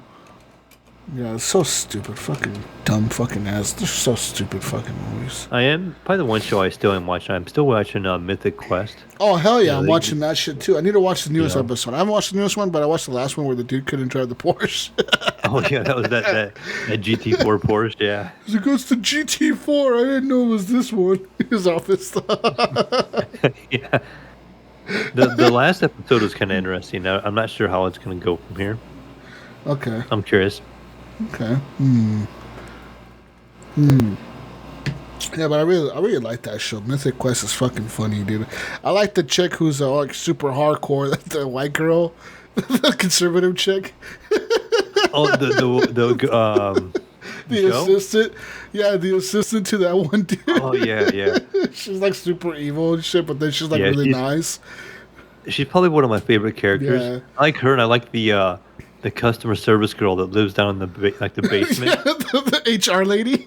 Isn't she like No, HR? not the HR one. The HR was the one lady that. Oh, she's the black problems. she's the black lady, right? That keeps telling me Yeah. get the fuck out of my face. This lady's like The nice this church white lady, girl. right? Yeah. Yeah, she's like a church-looking lady, and she does the customer complaints. Yeah, she does all the customers. She's the one that reads all the comments on the forums and shit. Yeah, and she's all kind of like super nice, but she's like, I don't know. She's kind of one of my favorites too. She's not in very much, but Yeah, I just like that character. She's in the fucking basement of the building. Yeah, my key card doesn't seem to be working right. And then all the characters they're pretty well. That show, they cast the characters pretty well. Like the main guy, you could totally see him being like that type of dude. Poppy, Yeah, you could see her being that type of chick. They do a good job with that series too. They're putting some money into it, like the cars. Like that Porsche GT4 is not a cheap Porsche to put in a movie, and it was in there quite a bit. Like they showed, or not movie, but show. They showed it quite a bit, and they've done some other things. Like they've hit on some pretty good issues. And it's kind of funny how they did the battle royale and kind of. Was it the same episode where the one you saw where they brought Snoop Dogg in? Yeah. And they put him in the game basically like what Fortnite did. They did a live concert in their MMO. They did that. Like bringing Snoop Dogg into the show. Like that's pretty good move. I mean, for something that's on Apple TV only. Yeah. No, you know that the company that actually does all the video game stuff for them, like the cuts, like when they show like gameplay of their game or whatever, it's Ubisoft. Yeah, because if you go to Ubisoft's website, you can buy Mythic Quest clothing. Yeah, they're the ones that they legit, and they said like Ubisoft said that they didn't like reuse like Ubisoft assets, like they didn't reuse like Far Cry or whatever. They actually like made part of their development studio like develop new characters and new shit and design shit for them. And actually, like all the cutscenes and all the shit you see in Mythic Quest, the show, was actually just made for that Mythic Quest thing or whatever. So I thought it was kind of ironic, because it's isn't it produced by Apple or something like that, or they have some kind of ties, right? Mm-hmm. But yet when you watch the last episode, I think the one you watch, they bring in Snoop Dogg. And they do a battle royale like it's completely Fortnite, and it's funny because Apple is going to court against Epic, and they put it in their show, basically copying Fortnite. Yeah, it was kind of and then they fucking. I just love how they always bring up like little kids streaming. Yeah, because it's so true. Because it's so fucking true, man. Like my daughter watches some fucking 10-year-old kid streaming. Like that's what kids watch, and that's what makes money. Like legit, like. You have way more like little kids that can watch. I feel like the first season when Pooty Shoe was like yelling at his mom, like, "I'm streaming here, get out of the room." He was like, "Oh yeah, I love that. That show's so fucking good. It's really well done. It's fucking so. Like I said, one of my favorite episodes of like, pretty much that I've ever watched was that episode where. That chick and that dude make that video game, and they kind of like in the end break up and shit, and they go separate ways. Oh yeah, that episode was dark, but it was like it was so well done. It was like almost like a movie. Like the whole episode was like, what the fuck is happening? And then once you realize, so like different from the whole series, like it just a left turn. Like what? It was like not funny. Like it wasn't like a comedy type thing. It was like a very serious. Dramatic episode, you know what I mean? Like it was kind of weird, Yeah, because the whole show is comedy, and then you got I like how they take modern things and throw a spin on it, put comedy in there. Because they made fun of COVID for a while, like the last episode last year when they were all in isolation. It actually made you feel bad for them, like they were all like pretty much all crazy and depressed because they were all working from home, kind of thing. And then this season, they did the battle royale, and they're talking about like, basically it's basically Fortnite. Yeah. It's like their MMO has a battle royale, and the kids love it, and they bring in music concerts, and basically it's like modern day problems. And now in this last episode, they talk more about the tester girl, the white tester girl. Yeah. She talks about how, like, she gets trapped in the car with Ian, or right, they're in the Porsche, and she's complaining about like equal rights. So they start talking about equal rights, and he's like, "Look," he goes, "Back when just because I'm a white male, it doesn't mean it's easier." He's like, he was saying basically like he was trapped in an elevator with his boss, and his boss had to sit there and listen to him. Oh God! And he's like, I had to spit all my ideas off to this guy because he was trapped in the elevator with me. He's like, now is your opportunity. And so she was like, he's like, you're trapped in the car with me. Like, we're trapped in the car together. Give me your ideas if you want this promotion. If you're, a gay white girl or whatever, blah, blah, blah. And she was like, so she was trying to think of ideas, and then showed him driving in the parking garage, and she's barely moving. And she's like, no, I will have an idea. And she's like, car. It was pretty funny. Yeah, that dude is hilarious. That Ian dude. The fucking dude's hilarious. It's funny how... really smart. Yeah, he's always making a big good point at the end. He's always like, you always think he's fucking around, but he's always come across as like, God damn, he had that whole thing figured out at the end. Like when in that episode where him and Poppy go to that fucking presentation or whatever, and then the other dude's like, God damn, like, she really pulled that off. And he's like, no, it was all in the teleprompter. Yeah. I remember that one. I can't remember what all she did, but she put had the glasses on. She started crying and shit. Started crying. Yeah. He's like, no, I wrote all that out on the teleprompter. And it says, like, act like you cannot read the teleprompter. Take off your glasses and start crying and give a great speech. That was when she got recognized as, like, for being, woman in game development or something like that. Yeah. Being like a boss in game development or something, like a woman boss in game development. Great show, great times. Oh man, but yeah, fucking Netflix bullshit ass fucking Queen's Gambit is trash. That fucking Army of the Dead is trash. I don't know. What else have you been watching? I don't know. I don't watch really much else. I canceled my my Disney Plus and I canceled my Netflix. I've been watching I'm thinking about it because I have all these subscriptions. I was talking about this the other day, and I'm like, I have Disney Plus, I have Hulu, I have Spotify, I have YouTube TV, I have Apple TV, I have Peacock TV. Yeah, you know how much that adds up to, dude. Yeah, so every month you're paying like $50 fucking bucks or $60, as much as you would pay for cable, if not more, for all these services. And it's like, definitely. I'm paying well over $100 a month now. Yeah, like, so that's well over whatever you would have paid for cable just to have cable at the time. You know what I mean? Like, it's kind of. I'll probably cut back. I just added a huge bill this month. Like I bought a plan for my dog, so it's like $100 a month basically. Oh, that dog insurance? No, it's not even insurance. It's basically you buy a year plan that covers everything for that year through the vet. Oh, okay, yeah. So it covers like her being spayed and microchipped and all of her shots and everything for the next year. But it was like $900. They charge you like $80 a month or something like that. Yeah. No, for me, I remember I did that for my cat, and it cost me like $400 all at once. Yeah, and I wanted to just pay for it all at once. I'm like, can I just pay for it at once and be done with it? They're like, no, it has to be automatically withdrawn from your checking account every week. I'm like, oh, I'll just pay for it now. That's weird. Yeah. They're like, no, you got to do it this way. I'm like, okay, whatever. But yeah. Anyways, I mean, what else do you want to talk about, man? No, I guess we can move on to Gunny's Console Corner over here. What do we got in Gunny's Console Corner? Oh, we got the new games for, do you have the new list of new games for PlayStation and shit? I don't know. He has. I'm going by his list on the notes here, so I don't think he updated them. These are old games, man. Okay. What are the new games? Enlighten me. Let me tell you real quick, man. PS Plus games. Do I need to log in and get these? Oh, I can't get them yet, can I? Maybe you can. Well, no. Once you so, let me tell you about this. This is a PS5 exclusive world premiere. Operation Tango. Dun dun dun. Says here this is a headliner of the June PS Plus offerings because it is brand new, man. Yeah, I And never heard of it. in fact, this is the only second game of its kind that has hit the PlayStation 5 since launch back in November.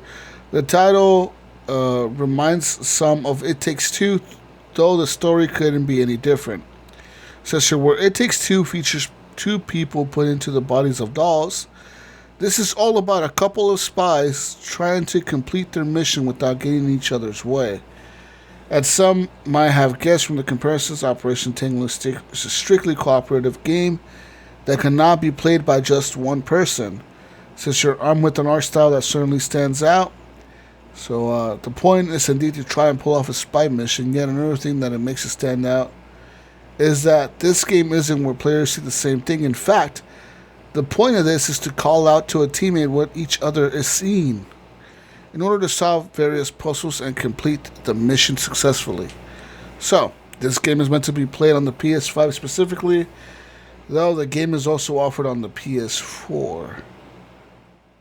I mean, it sounds kind of interesting. So, like, you can play co-op, but, like, you gotta help each other out. What the fuck, to solve puzzles. Also, that's a launch title, launch exclusive PS Plus game, Mayo. Launch day PS Plus game. Okay, and Xbox doesn't do that, okay? Fucking Game Pass. Virtua Fighter 5 is now coming to PS Plus. That's right. They still make Virtual Fighter games? Says here, Virtua Fighter 5 is now... It's going to be out, actually, the day it comes out on PS Plus. That's right. That's right. So it comes out June 1st. June 1st is on PS Plus. Pretty much, it's Virtua Fighter. Okay, Mel. Good job. Virtua Fighter. And also, if you're a Star Wars fan, big Star Wars fans, you're going to like this one. And VR players as well.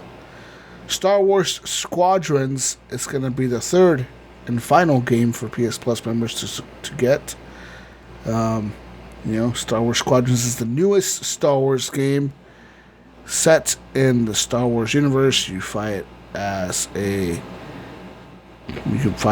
Imperial, as a Rebel Alliance pilot.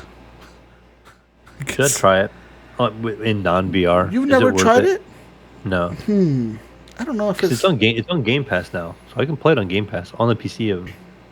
I don't know if in non-VR is... Maybe it's fun. Maybe it'll be good for a little bit, but I don't know if you'll enjoy it as much as you would have in VR. Yeah, I think I would like it way more in VR. Yeah. Because in VR, you're in the cockpit. You're like actually in the the different cockpits of the different planes, and you can look around. And being a Star Wars fan, that's actually pretty fucking dope. Like, to think that's possible nowadays, you know what I mean? Like, think about back when Star Wars came out, Mayo. Back when you were 5 years old or whatever. Star Wars came out. You would have never thought... I was little. Barely born, maybe. What? No, you're not that young, Mayo. Come on. When did first Star Wars come out? 77? I don't know. Maybe. I don't know. First Star Wars movie release date. May 25, 77. Yeah. I was 1. Okay, you were one. Okay, little 1-year-old Mayo going to watch Star Wars. Okay. All right. You would have ever thought that, man, I could be in the VR. I could be in that cockpit. I could be in there. No, I would never have thought that. I could fly that thing. I could be in it. I could look around. I could fly around in that thing. Nope. No one would have ever thought about that. Not even 10-year-old Mayo. No, I was just thinking that, like, NES playing Mayo would never have been thought about that. Would have May 1999 Mayo thought about that? That's when the Phantom Menace released. That was kind of probably the time I was kind of away from gaming for a little bit. Okay. So yeah, probably not. That was a graduation. Well, what about May 16th, 2002 Mayo? Attack of the Clones. Would he have thought of this? No. Okay, what about May 19th, 2005, Mayo? Nope. Revenge of the fucking Sith. No, no, man. No, man doesn't think much, I guess. No, I wasn't envisioning too much VR at that time. Yeah, man. Come on, Mayo. Come on. Think about that, Mayo. Okay, so right now we have VR, right? You're thinking, man, 15 years ago, Mayo wasn't thinking about VR. Think about 15 years from now, Mayo. From now, right? Yeah. Like, what kind of tech are they going to have, dude? I think VR... As fast as it's going, I mean... I think VR is still going to take over. I think people don't like to... I think people don't want to admit that it will. I think it will. Or maybe like an AR. Yeah, or AR or something where like it's... Or both, right? Where like... You be in VR, you can switch to AR, like in the fly. Yeah. I feel like AR is going to be bigger because it's going to be used by more people than just gamers. You know what I mean? Like, yeah. It's going to be used in different things, like different applications in the real world. Well, did you know that AR mail is being used by the U.S. military? They bought that, that Microsoft HoloLens? Yeah, they say, didn't they use HoloLens?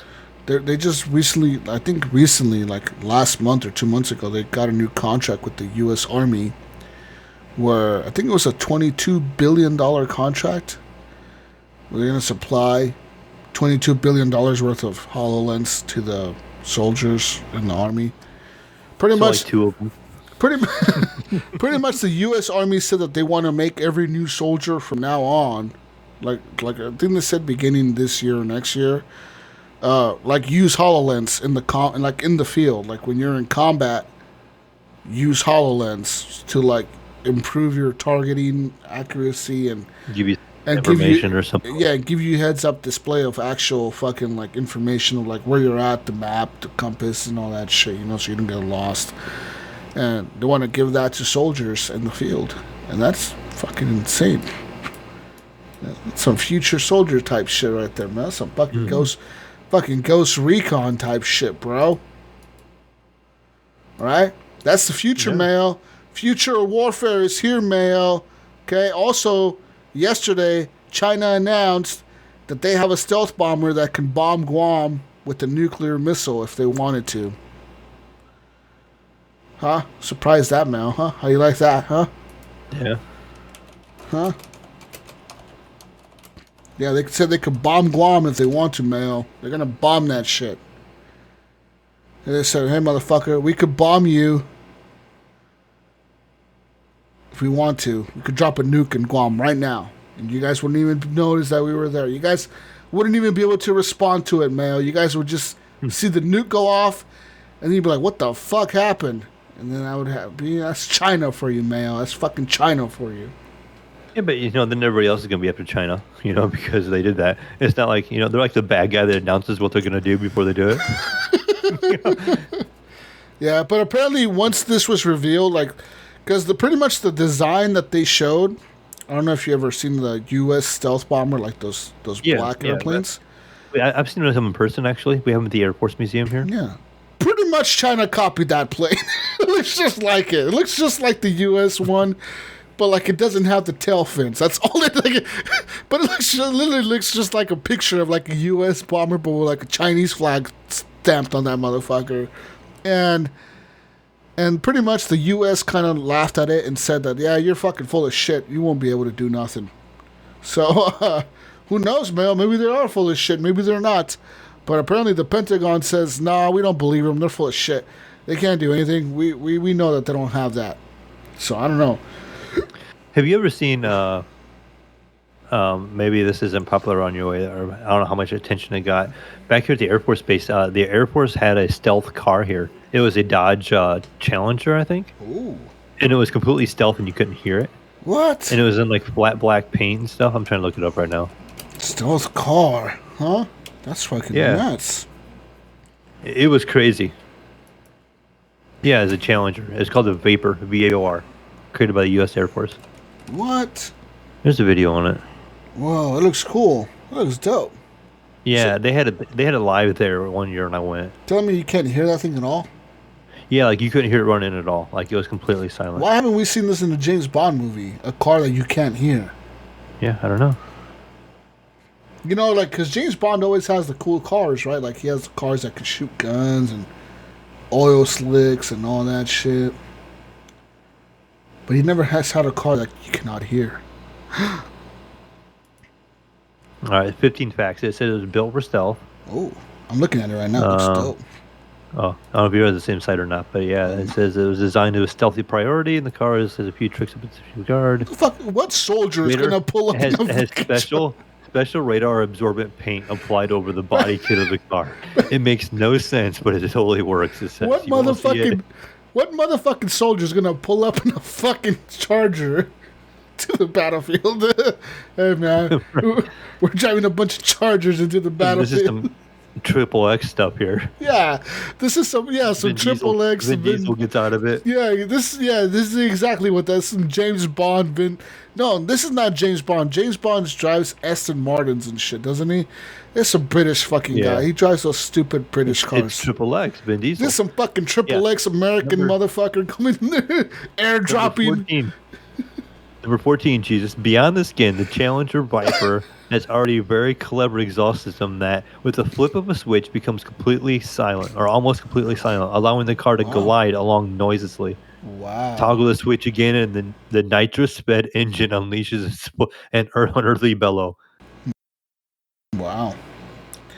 So you go full beast mode, or you can be silent. Yeah. It has Stinger missiles in the trunk. What the fuck? Missiles in the trunk. This is a triple X car. Then we need a new triple X movie. This car needs to be in that fucking movie, bro. Oh man. This site's kind of neat because it shows like the next one's like it has like passenger and co-pilot. It shows the inside. What? It was used as a recruiting tool mainly. It has gull-wing Lamborghini doors. You probably see that in the pictures. Yeah, I see the inside. The inside looks like Batman fucking car with a bunch of iPads and shit. What? This car looks dope. I want to join the Air Force now to drive this car. Yeah, let's go, man. Woo, sign me up. It's retired from active duty already. Yeah, because who the fuck's going to use this shit? Triple X. It's housed at the Air Force National Museum. So you can go see it there now.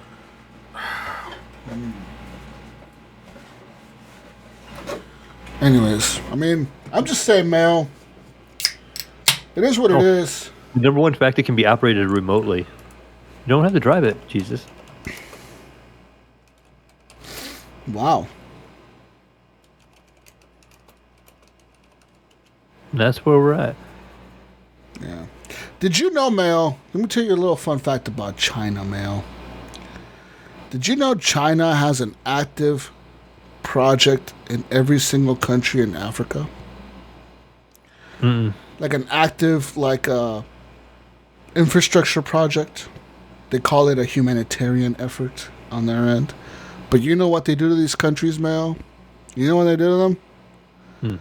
So they go to your country, right, Mayo? Your little African country, right? And they say, hey, Mayo needs a new dam on this river because his people need water or whatever, you know? Or they need electricity. They need a hydro dam. Electricity power. We definitely need a hydro dam over there. Mayo, you know what, Mayo? I'm China, and I'm going to pay for your hydro dam. And I'm going to send workers Chinese workers and engineers to your country under a Chinese contracting company. And we're going to build that dam for you even. With your people are going to get jobs. Okay, we're going to offer jobs to the African people that you're a leader of. But, Mayo, it's going to cost $200 million. But, okay, we'll do this as a good faith. We'll give you a loan of $200 million, and you can pay us back. Okay. We'll consider this like a payback. You can pay us back whenever you want to, when you can. Whenever I want. And we go back, we go to your country and we build this fucking dam, and now you owe us $200 million. The problem is, Mayo, that most of these, literally every country in Africa right now owes China money. Every single fucking country. There's one, I think it's like Liberia or some shit. Some little tiny fucking country is the only one that hasn't had a contract from China that that owes them money. Like, they haven't accepted any contracts from China, but every other country has. And the thing is that people don't realize that, like, it's pretty much like what China is doing is saying, hey, we'll build this for you, but you owe us money. But they fucking know these countries can't pay them back, right? So what are they going to do, Mayo, when they can't pay them back? They're going to simply say, okay, Mayo, since you own that piece of ocean there, how about you let us make a military base right there? How about you let us... We'll call that China's port for now. And that's exactly what they've done to other countries. There's other countries in the Middle East that they've actually went to and built like an entire port, right? Like a whole port, like a docking port. And they said, okay, we're going to build this like $70 million fucking port for you. And the country's like, yo, we can't pay you guys back. We're fucking broke. Okay, we're broke. We can't pay you back. So all they said was, okay, well, you're going to lease us that port now. It's going to be our port, China's port. You're going to give us a 100-year lease on that port because you can't pay us back, but we built it, and you owe us this money. You're going to give us a lease for 100 years. And now we have this port that is our territory, our land, on your country for 100 fucking years. And that's what they're doing to all these African countries. And people don't fucking realize this, but it's happening, man. China's taking over the fucking world. All right, they're already claiming Thailand is there. You know that? They claim Thailand is their country. Did you know that what's his name? Was it Mark Wahlberg? Or was it one of them? I think it was Mark Wahlberg. Or was it John Cena? One of them was talking about a new movie that they're making, and they were talking about Thailand. And when they mentioned Thailand, they mentioned it kind of like they referred to it as its own country.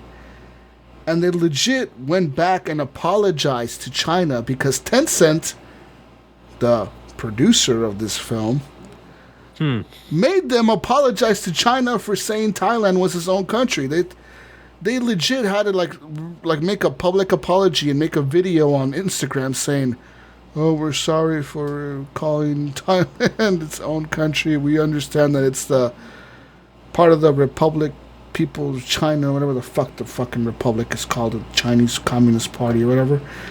It's part of their fucking thing, that because they claim that it's theirs, man. They rightfully think that Thailand is fucking theirs, and you can't do shit about it. And that's where the U.S. is like, fuck you, dude.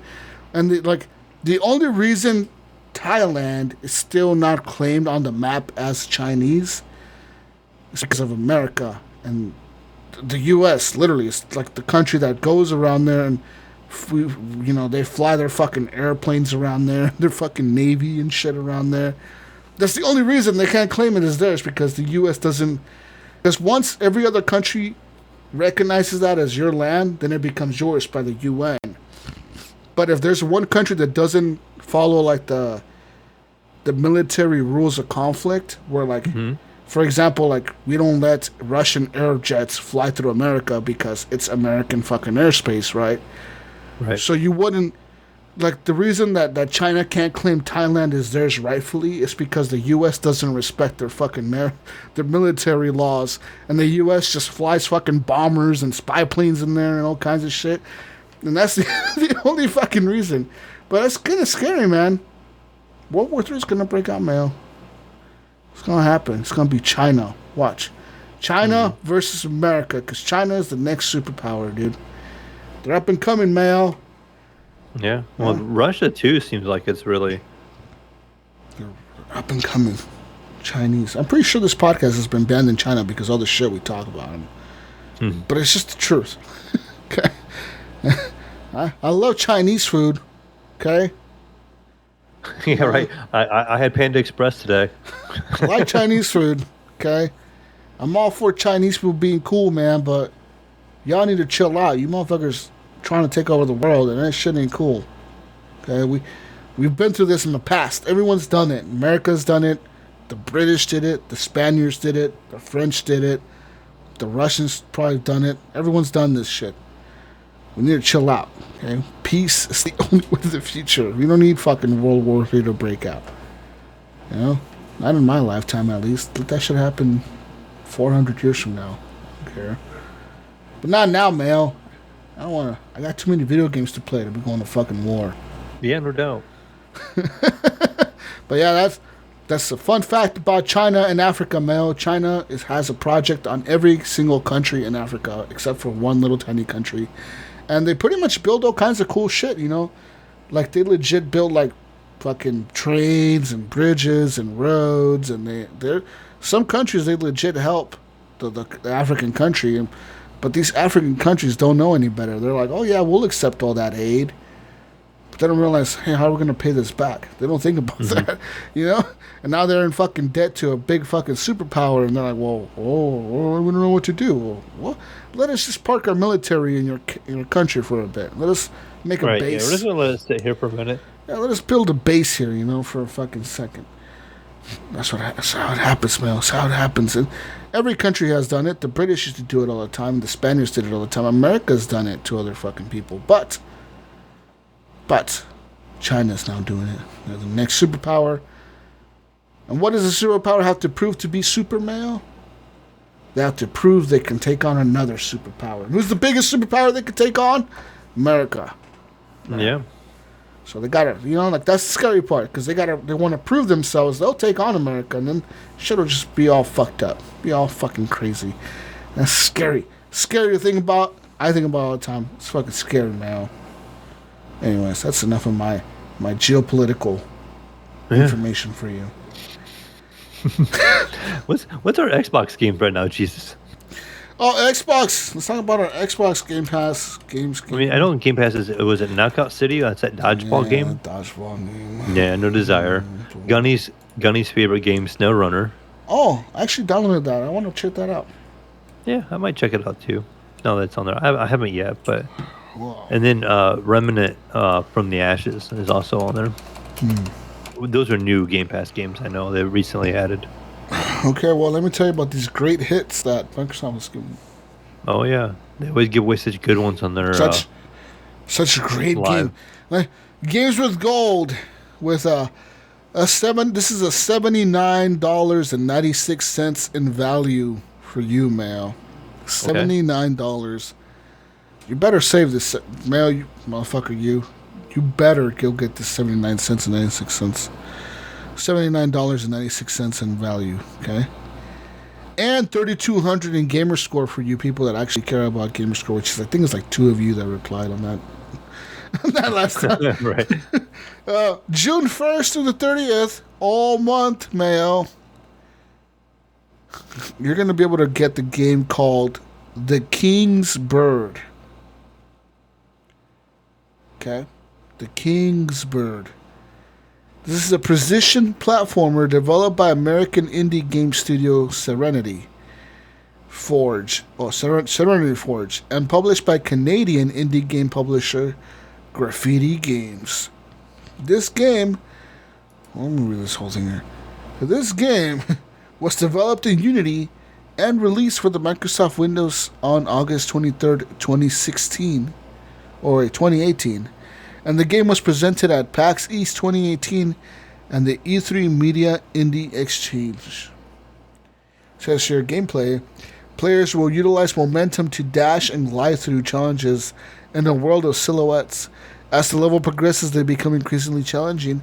The game emphasizes in a minimalist artistic presentation with bright colors and gameplay inspired by other games of precision platformer genre, such as Dust Force and Super Meat Boy and N+. So there's that. There's that one. Let's look up Shadows.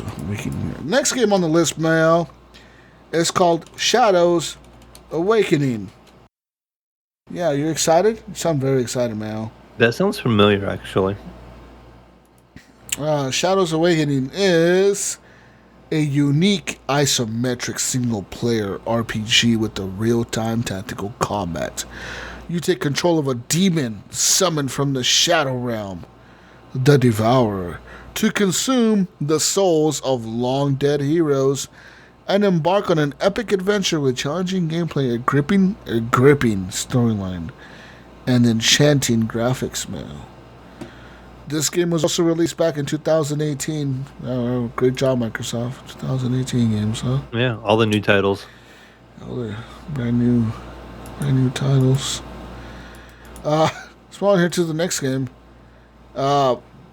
Neo Geo Battle Coliseum. Okay. This is listed under Classics. This is going to be your Xbox 360 backwards compatible title. Available from June 1st to the 15th. 15 gripping days to get this. It says here, Neo Geo Special Cast unleashes this tag team versus fighter. In addition to original heroes and heroines, it features a host of unique characters that transcend time, armed with weapons and robot warriors from both old and new titles of the once dominant Neo Geo platform have been amassed under one roof. We are proud to present the Xbox Live Arcade version,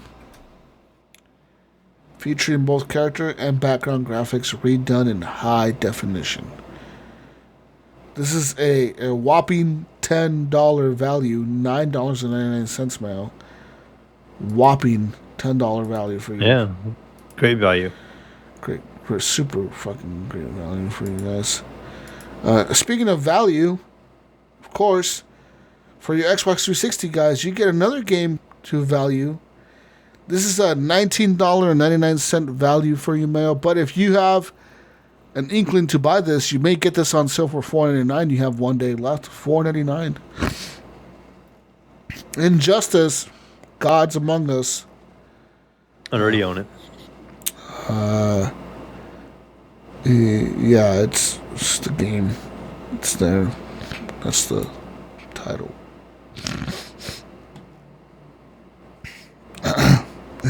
Yeah. Yeah. Steam.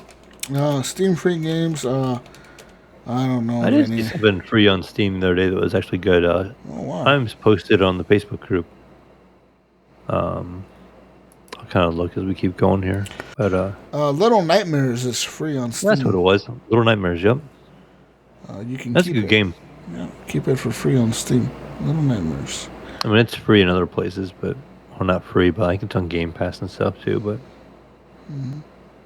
like I said, it seems like all these games are kind of universal. You know, it's like it goes free on one, and it's on Game Pass, and it's on Epic Store, and it's on this, or it's included in that. So. Yeah, I mean that's all I have for video games and news and stuff. I mean, we went through a lot of stuff today, man. We went from video games to more video games to talking about Biomutant, to talking about more news, talking about China, to talking about Netflix, to talking about whatever the fuck else we talked about. Stealth cars with missiles on the trunk, in the trunk, not on the in the trunk. Yeah, in the trunk. Jesus. I guess we got some community questions we can hit here in a minute. Okay, let's move on here. It's community questions. We got some good ones. We got some questions about whether you're how old you are. Jesus. All right. First question is from Jonathan Hall. He wants to know. He says, "What were you guys like in the year 2000?" He says, "Were you working? Was Jesus still in preschool?" And he says, "Was Gunny already old man Gunny?" In the year 2000. The year 2000. I was... You're probably a teenager? No. I was 9 years old. I was 9 years old, man.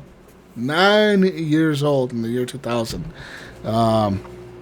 Depends what time of the year 2000. It could have been 10, maybe. No, you could have been double digits. Oh, no, I was 9. So I turned 10 in 2001. I turned 20 in 2011. 2001, yeah.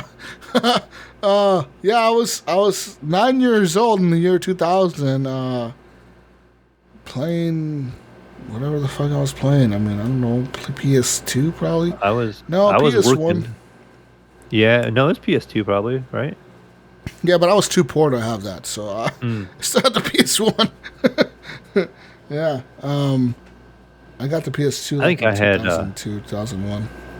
Probably in 2000. I probably had a PS. I'm vaguely. I can't remember when did the PS2 come out. Do you remember? 2000, 2001. Yeah, so then I probably still had a hobo PS1 then, because I waited about a year or two for the PS2 to come out. October 26, 2000 is when it came out. 'Cause I got the PS1 like day one, Okay. but yeah, the PlayStation 2 it took me a while. It's out a couple. I want to say it was out a year or two before I picked one up. But yeah, I mean, in 2000, I was working. I had a 1-year-old at the time because my oldest boy was born in '99. He thinks he's really special 'cause he was born in the 1900s. He's like, yeah, I was born in the 1900s. I'm like, okay. Yeah, buddy. Okay. yeah. Do you know anything about the 1900s? Yeah, nothing. Yeah. Nothing, motherfucker. Yeah. And Gunny still was old man. Jeez, Gunny. He was. How old was Gunny? I mean, how old is Gunny now? He's 50, right? 50. That's 20 years from us. He was 30 years old. Yeah. Gunny was like almost my age at that time. Man, Gunny. Can you imagine young Gunny all ripped and shit? Fucking still wearing his cargo shorts and his white Converse low tops. Those long socks. And he's probably rocking the kangaroo shoes yet. Still, he never gave those up. Yeah, probably. You remember you don't know those, do you? I don't know what the fuck kangaroo shoe. What the fuck? You don't know the kangaroo shoes. They had a little pouch in the side of them. That's because they were kangaroos, you know. Oh, them were the thing in the '80s. Kangaroo shoes. There's actually a brand called Kangaroos. Yeah, I think they were called kangaroos. This is an Australian brand here. I'm looking at Kangaroos from Australia. Oh, the original shoes with pockets. Yeah. Yeah, they had pockets on the side, and they're called kangaroos. Yeah, they were the rage. They're still on sale today, Mayo. Oh, they really? You could buy yourself some kangaroos. We should buy Gunny a pair now and send them to him. They have a little kangaroo on the side instead of like a cool Nike. A zipper logo. pocket? They have like a pouch now, like a Velcro pouch thing. Okay, I think they used to have a zipper pocket back in the day. Like you could unzip it. You know, you could put your little change in there, zip it up. Some of these have a zipper pocket. Okay, I'm looking at these. Some of these do have a zipper pocket. Okay, I'm confirming here. These are a thing, guys. These are real. Yeah. Yeah. I'm gonna guess Gunny had pumps back then. He probably had a pair of pumps, like Reebok pumps. Yeah, he probably did. Do you remember the what was it? The catapult shoes? I don't remember that shit. Oh, see, you're missing out. We're getting back on the shoe thing again. Who was it? I can't remember who made them. They made catapults. They had a little spring-loaded bottom in them. Really? Yeah, they were right around when the pump came out. So like when the Reebok pumps came out, they were called catapults. I remember having a friend in school that had them.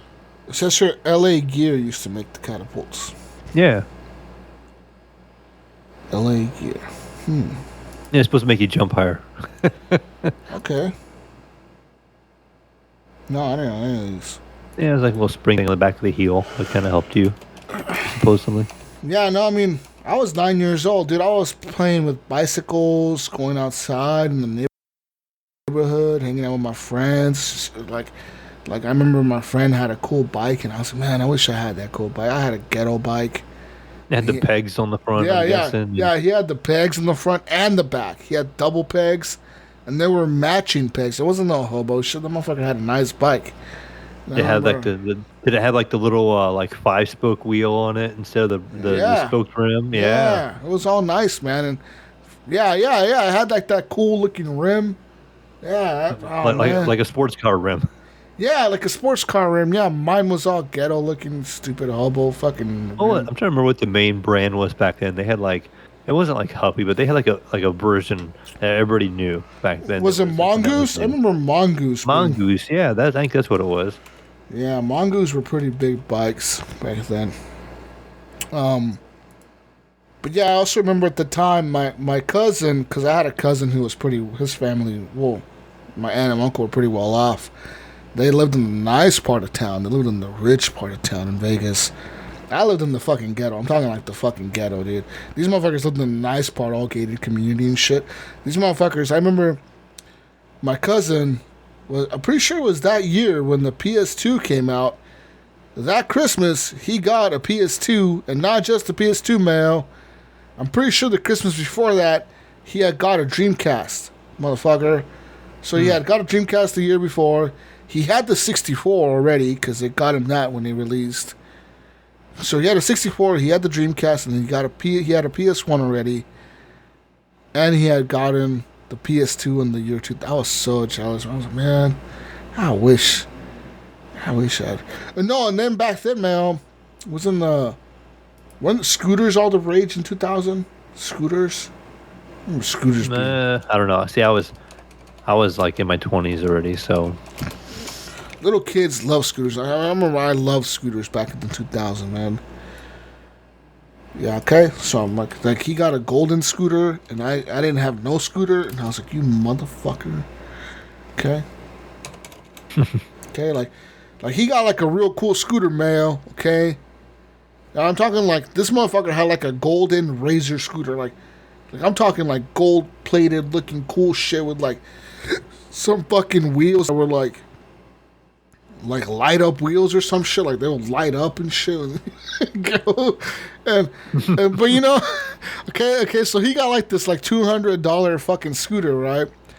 And I got like a fucking $20 swap me scooter because that's what my mom could afford at the time, you know. And you know, like thinking about it now, like you know, like I kind of feel like a dick for not being really great. I mean, I was grateful for it. I was super happy I got a scooter, but like I was super jealous of my cousin, you know, because he had got like this super nice scooter, and I got like this hobo version of a scooter that was like super. It wasn't even like my scooter wasn't even like a name brand scooter, man. My scooter was like some fucking hobo knockoff China shit. It was just the shape of a scooter, and that wasn't that bad. Okay, it looked like a fucking scooter, man.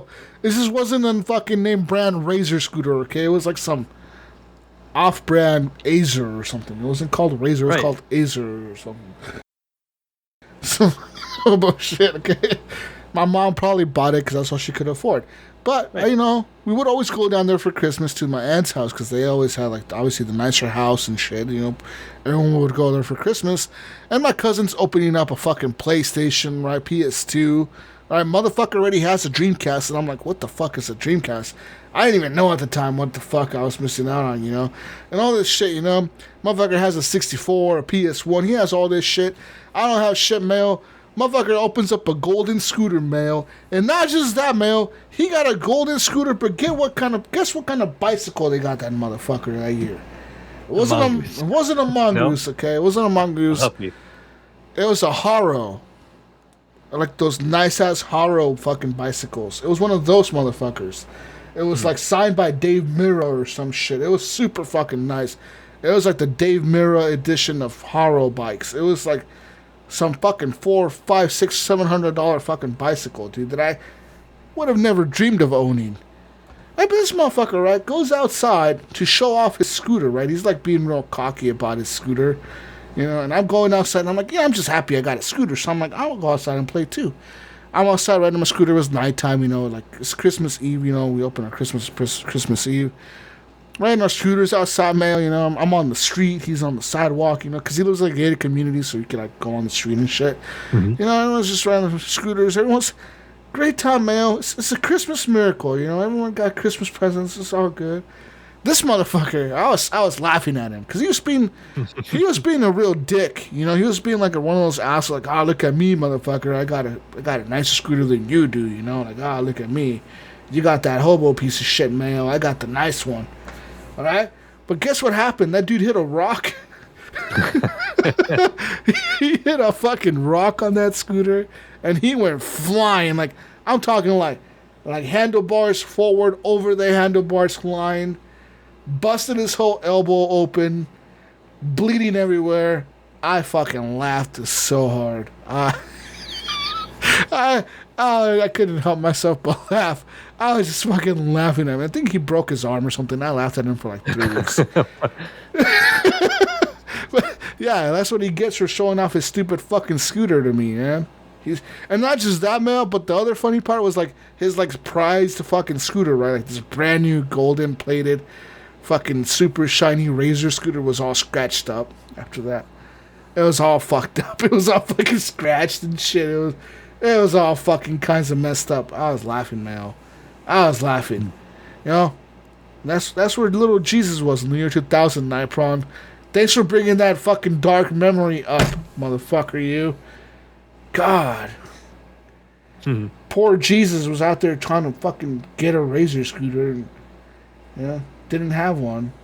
Speaking of showing off Jesus, Imes wants to know. He says, "Can you jump rope for 30 minutes straight with no faults for $1,000? Fuck no. If you mess up, you have to start over." I don't think I could jump rope for 5 minutes straight. 30? No way, dude. No way. Unless you're like a professional fucking boxer or something. Yeah, a professional athlete. That'd be fun. I'd probably be dead tired after 5 minutes. I feel like you'd be tired after 2 minutes, dude. You know how much effort it takes to jump rope? And then I'd be like, $1,000? No, I need way more than $1,000 to do this for a half hour. Yeah. No. But no, definitely not. No. Brian Tulip Jr., he's got a few questions in here. He says, what's the longest you've gone without gaming or turning on a system? Mine was probably a couple of years. I think I said right around 99, 2000 range, actually, when I had my first kid, and, I was pretty much working a lot, and then raising a 1-year-old at the time, 1, 2-year-old, 3-year-old at the time. I just didn't have time to game.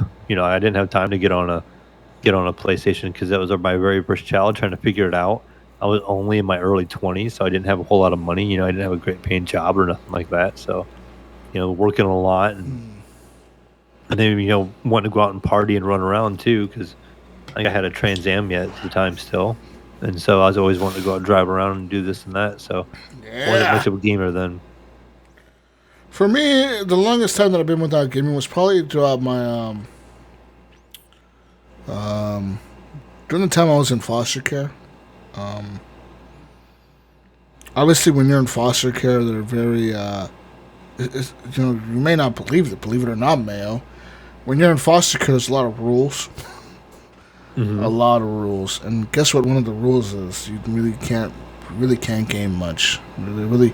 They don't consider that being a productive use of your time or whatever. A hobby, or they don't even consider it a hobby. They just don't consider it being a productive, efficient way to use your time. So, I want to say about 95% of my day was like going to school, studying, cleaning, a lot of cleaning. When you're in foster care, you do a lot of cleaning. You're pretty much like the housemaid, like fucking Cinderella or something. And you clean a lot, and if you're not cleaning, you're going to court for, custody hearings, or you're going to fucking some kind of youth program for fucking youth meetings, or, like they do these counseling sessions and shit for kids or whatever that are in foster care. They do all that, which I'm not saying it's not helpful. It is helpful, but at the same time, you don't have a lot of time to game. So I want to say those times were probably the time where I had the least amount of time to game. I mean, I even saved up all my allowance, Mayo. I saved up because you would get like $1 a day or something. I'm not kidding. You would get like $1 a day as part of your allowance through this government program that I was in for this foster care, and so you get $1 a day for your personal usage. So you get $30 a month for using it on whatever you want, and then you got a $50. Every month you got a $50 stipend on top of that, but the $50 was to be used for clothing. If you needed new clothes, that's where you had to spend on new clothes every month. And now you could say that up, but the thing is, my foster parents were kind of cool. They kind of bent the rules a little bit for me. They let me spend my $50 and my $80 together on whatever I wanted, but then I would lose out on clothes. You know what I mean? So if they were like, okay, well, let you spend it on whatever you want. We're not supposed to, but we'll just let you do it for whatever reason. They were just trying to be nice, I guess. I don't know. And I remember I saved up all my money for 2 or 3 months. I don't know what it was, 2 months, 3 months. And I remember I went to GameStop, and I had them use up my allowance to buy a used PlayStation 2 or something? Or was it a used Xbox? No, it was a used PS2. Or was it one of the two? Was it a used Xbox or a used PS2, man? But I had a blast playing that fucking console, dude. But the problem, Mayo, was, once again, being in foster care, you could only play it for an hour a day. Think about it, dude. An hour a day ain't shit, man. No, that disappears quick. Yeah, think about it. An hour a day was nothing. And I remember like when I was in foster care, right? Like I still obviously had contact with my family, like my actual like my mom had passed away at the time already, so I didn't obviously talk to my mom. My dad was out being a drunk alcoholic guy or whatever. Like I couldn't get a hold of him. I think he got deported or something. But I was still talk to my immediate family that was like my aunt and my uncle that were well off in Vegas. I remember one of my cousins, she bought me a 360 at the time when they were like brand new at the time, dude. And she bought me a 360 for my birthday, right? Because I had done so good in school and shit. So when you're in foster care, you literally have nothing better to do than to study, and that's it. You know, you either study or you watch TV for an hour. Like literally, you have for the TV time, you have 2 hours. And if you're gonna use up one of those hours gaming, then you only have 1 hour left of TV time. And that's like it, you know what I mean? Like so like you have 2 hours of TV time. The rest is spent studying or learning or reading or cleaning or whatever the fuck you're doing in another fucking day. So I would use up my time, you know, studying, and I would get super fucking good grades in school and shit. So I remember my cousin was all happy for me, you know, getting good grades. So she bought me a 360 because she told me if you get all A's all year, you get a 360. I was like, okay, motherfucker, fuck yeah. So what I do, I got all A's. Well, got me a 360. Could never fucking play the thing. Could never play the fucking thing. That's so sad, dude. Yeah, and just to have it sit there and be like... And you know what the most fucked up part of it was? I had got like the base 360, right? Like the pro, not the arcade model, but the one with like the hard drive on it. Mm-hmm. My foster brother, he wasn't like in foster care, but he was like the actual kid of the people that I was living with. Mm-hmm. So like their actual son. They went out and bought him an elite Xbox 360. The black one, like the 120 gig one, the super nice one, and a brand new, at the time, it was the LG, it was like a fucking, it was an OLED television, like a, one of those, it wasn't OLED, but it was a plasma screen fucking TV or whatever. Brand new fucking TV, dude. That's when plasma was the newest top of the line shit, man. And this motherfucker would play Gears of War all day, dude. He would come home from school and play Gears of War. And not once was he ever told, like, hey, get the fuck off that thing, you know, or like, hey, you know, your time is, nope, nothing, dude. I would hear that motherfucker playing at midnight in his bedroom playing fucking Gears of War, and I'm like, you motherfucker, dude. I could barely play, I could barely play my 360, you know, whatever games that I had, you know. At the time, I could barely play an hour of this shit, and you motherfucker, you're playing all night long Gears of War, you know, talking about, oh, I almost got that 50,000 achievement, you know, that achievement where you have to kill like 100,000 enemies or whatever, that achievement that was in the game, like that grind 1.0 or whatever achievement to kill like 1,000 enemies in the, like 100,000 enemies in the game. He was like, yeah, I'm halfway through that. I almost got it. I'm like, you motherfucker. Jesus, like, I'm about 1% of the way through it. Yeah, dude, that's probably the least amount of time that I got into gaming. And then once I pretty much was done with foster care, like I went right back into gaming, dude. Like that was the one thing that I jumped back into. I mean, you know, that's really like a hobby that I just picked right back up on, you know. And yeah. But foster care fucking sucks, Mel. Being limited to 1 hour of gaming a day. Yeah, that sounds rough. It's so bad. It's like, I could never imagine nowadays being limited to 1 hour a day of gaming. Like, what the fuck do you even do? Like, you don't even want to turn on a console for an hour. What the fuck for? You know what I mean? Mm-hmm. Oh, man, I can't believe I used to live like that, but I made it through, I guess. But still, that's fucking, damn, that's fucking shitty. God. Fuck you, Brian, why are you guys bringing up all these sad memories in my head? These these fucking locked up fucking memories in my head, man. What are you doing to me, man? You're making me sad and shit. All right, so we'll try to move on. We're trying to give you some good memories here. He wants to know. He also wants to know. He says, what show did you not understand the hype for, but then came around after the fact? Mine was probably like something like Cheers or something like that. Like I never liked like Cheers, and There's a couple of those shows I didn't really care for back then, Yeah. and then as I got older, like I could go back and watch them a lot easier. The Office was one of them. When it was on air, like I never fucking watched it, but then I watched it on Netflix. I fucking love that show, dude. You could binge watch it. Yeah, I could binge watch it forever. Like now, like I love that fucking show. But like, whenever the fuck it was on air, and people would talk about The Office. I'd be like, "That's stupid. That shit looks dumb. What the fuck are you guys watching?" You know? I remember when that first came out, and I was like, "Oh, this is gonna be weird." Yeah. Because it was kind of the way they filmed it. Like handheld camera type thing. Yeah, it was kind of new at the time. That was. Yeah. Yeah, that and then other shows that are like, what are some recent ones, Mel? Like, I don't know. I pretty much watch a lot of the cool ones that are recent. Like I watch Game of Thrones. I watch Breaking Bad. I really don't watch. I don't watch a whole lot, so I can't really say.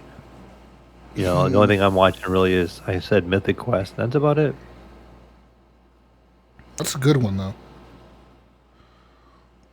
I don't know. Yeah. Brian also wants to know, Jesus, who writes the podcast memos? He says, "You are not the only one here, I think." I put that in there. Yeah, I remember seeing it, yeah. Yeah. Yeah, I mean, I do. Maybe we kind of change that up a little bit. It depends who edits the show. Yeah, sometimes it's Mel, sometimes it's me, sometimes it's Gunny. Who even reads this stuff? that was me. That was you, yeah. So I was like, does anyone really ever read this? Like, I wonder, like, if anyone actually ever reads this shit. Like, on other ones I don't. I mean, I always notice it because when I edit the show, when I upload it, I put it in there, and I think about it. But like when I read or I listen to other podcasts, I don't look at it. Do you have you ever read show notes on any other? I never fucking read. I just read the title. Yeah. I guess there was some that were like more structured in the way they would like talk about everything. They would write down everything they talked about. Oh yeah, like at 1 minute and 50 seconds to 3 minutes and 50 seconds, we talk about this. And then I'd be like, "Oh, what game were they talking about?" I could look at the notes and be like, "Okay, they talked about this game." But that's like the only time. We're not about to be that structured. Come on, Mel. Really? No, I know better than that. You expect us to be that structured? At 3 hours into the show, Jesus goes on a rant about China, expanding it to the world. 10 minutes later, he's talking about the games on Game Pass and games with gold. 5 minutes later, he's talking about China bombing the world. The stealth cars. 3 minutes after that, Mayo's talking about a stealth car with missiles in the trunk. Kangaroo tennis shoes. Yeah, like that would be. Our timestamp would be kind of interesting. Yeah, people were like, "What the fuck is going on in this show? What the fuck is this show even about?" Yeah. Brian also, his last question, he says, when is Imes going to be on the show again so him and Mayo can geek out about some new sound quality and visual quality coming out that us normal people will never understand or see? We'll have him soon again. We need to have Sean on here again. Do we really need to have Sean on here again? Do we really? I mean, I enjoy having Sean on, but we can geek out and talk about sound and video quality, stuff that you guys understand. Evidently, I don't think we need to have him on. I think you understand these things now, Jesus. I think you see the light now, and you understand it all. Yeah, I mean, Iams is cool, I guess. I guess we could invite him on. I mean, maybe I don't really know. I think Brian's got this nostalgia from listening to that anniversary episode you put up the other day. Yeah. Sounds like it. Fuck. No, I am. Speaking of Iams, okay. So first of all, his like fingernails growing in all weird now. I think he's. I saw that on Facebook. Yeah, it has like a downhill slope. It kind of comes up. That's like really fucking weird looking. Like some kind of fucking weird fucking fingernail type thing disease he has. But besides that, he also got some new Dolby Atmos speakers, which I don't know. He apparently set up in his living room because, I don't know, I guess he wants to watch movies in Dolby Atmos. I almost bought some of those like $900 sound bars, the Dolby Atmos sound bars that had the the speakers that kind of face up, and it's supposed to like measure your room and project it a different way. But then I realized I'm like, dude, I live in an apartment on the top floor Yeah. with hardwood floors. My neighbors ain't gonna like me if I do that. So, and I'm pretty noise conscious all the time. So I'm like, I would never have it turned up. So, like, it'd be a waste of money. Be a dick move. It would. That's what even Iams was talking about. How he's never gonna have his shit turned up. He said he's too. He's the same way. He's too noise conscious with his neighbors that he wouldn't be that type of person that just plays loud movies all the time. So Yeah, so that's why I kind of held off. I'm like $900, $1,000, whatever. It's a lot to spend on a sound system to not really use. You know. buy good headphones for half that price. $500. Get some Sennheisers or something. Or some Apple Air Max Pros. There you go. Okay, whatever. Or AirPods. Not Air Max Pro. AirPods Max.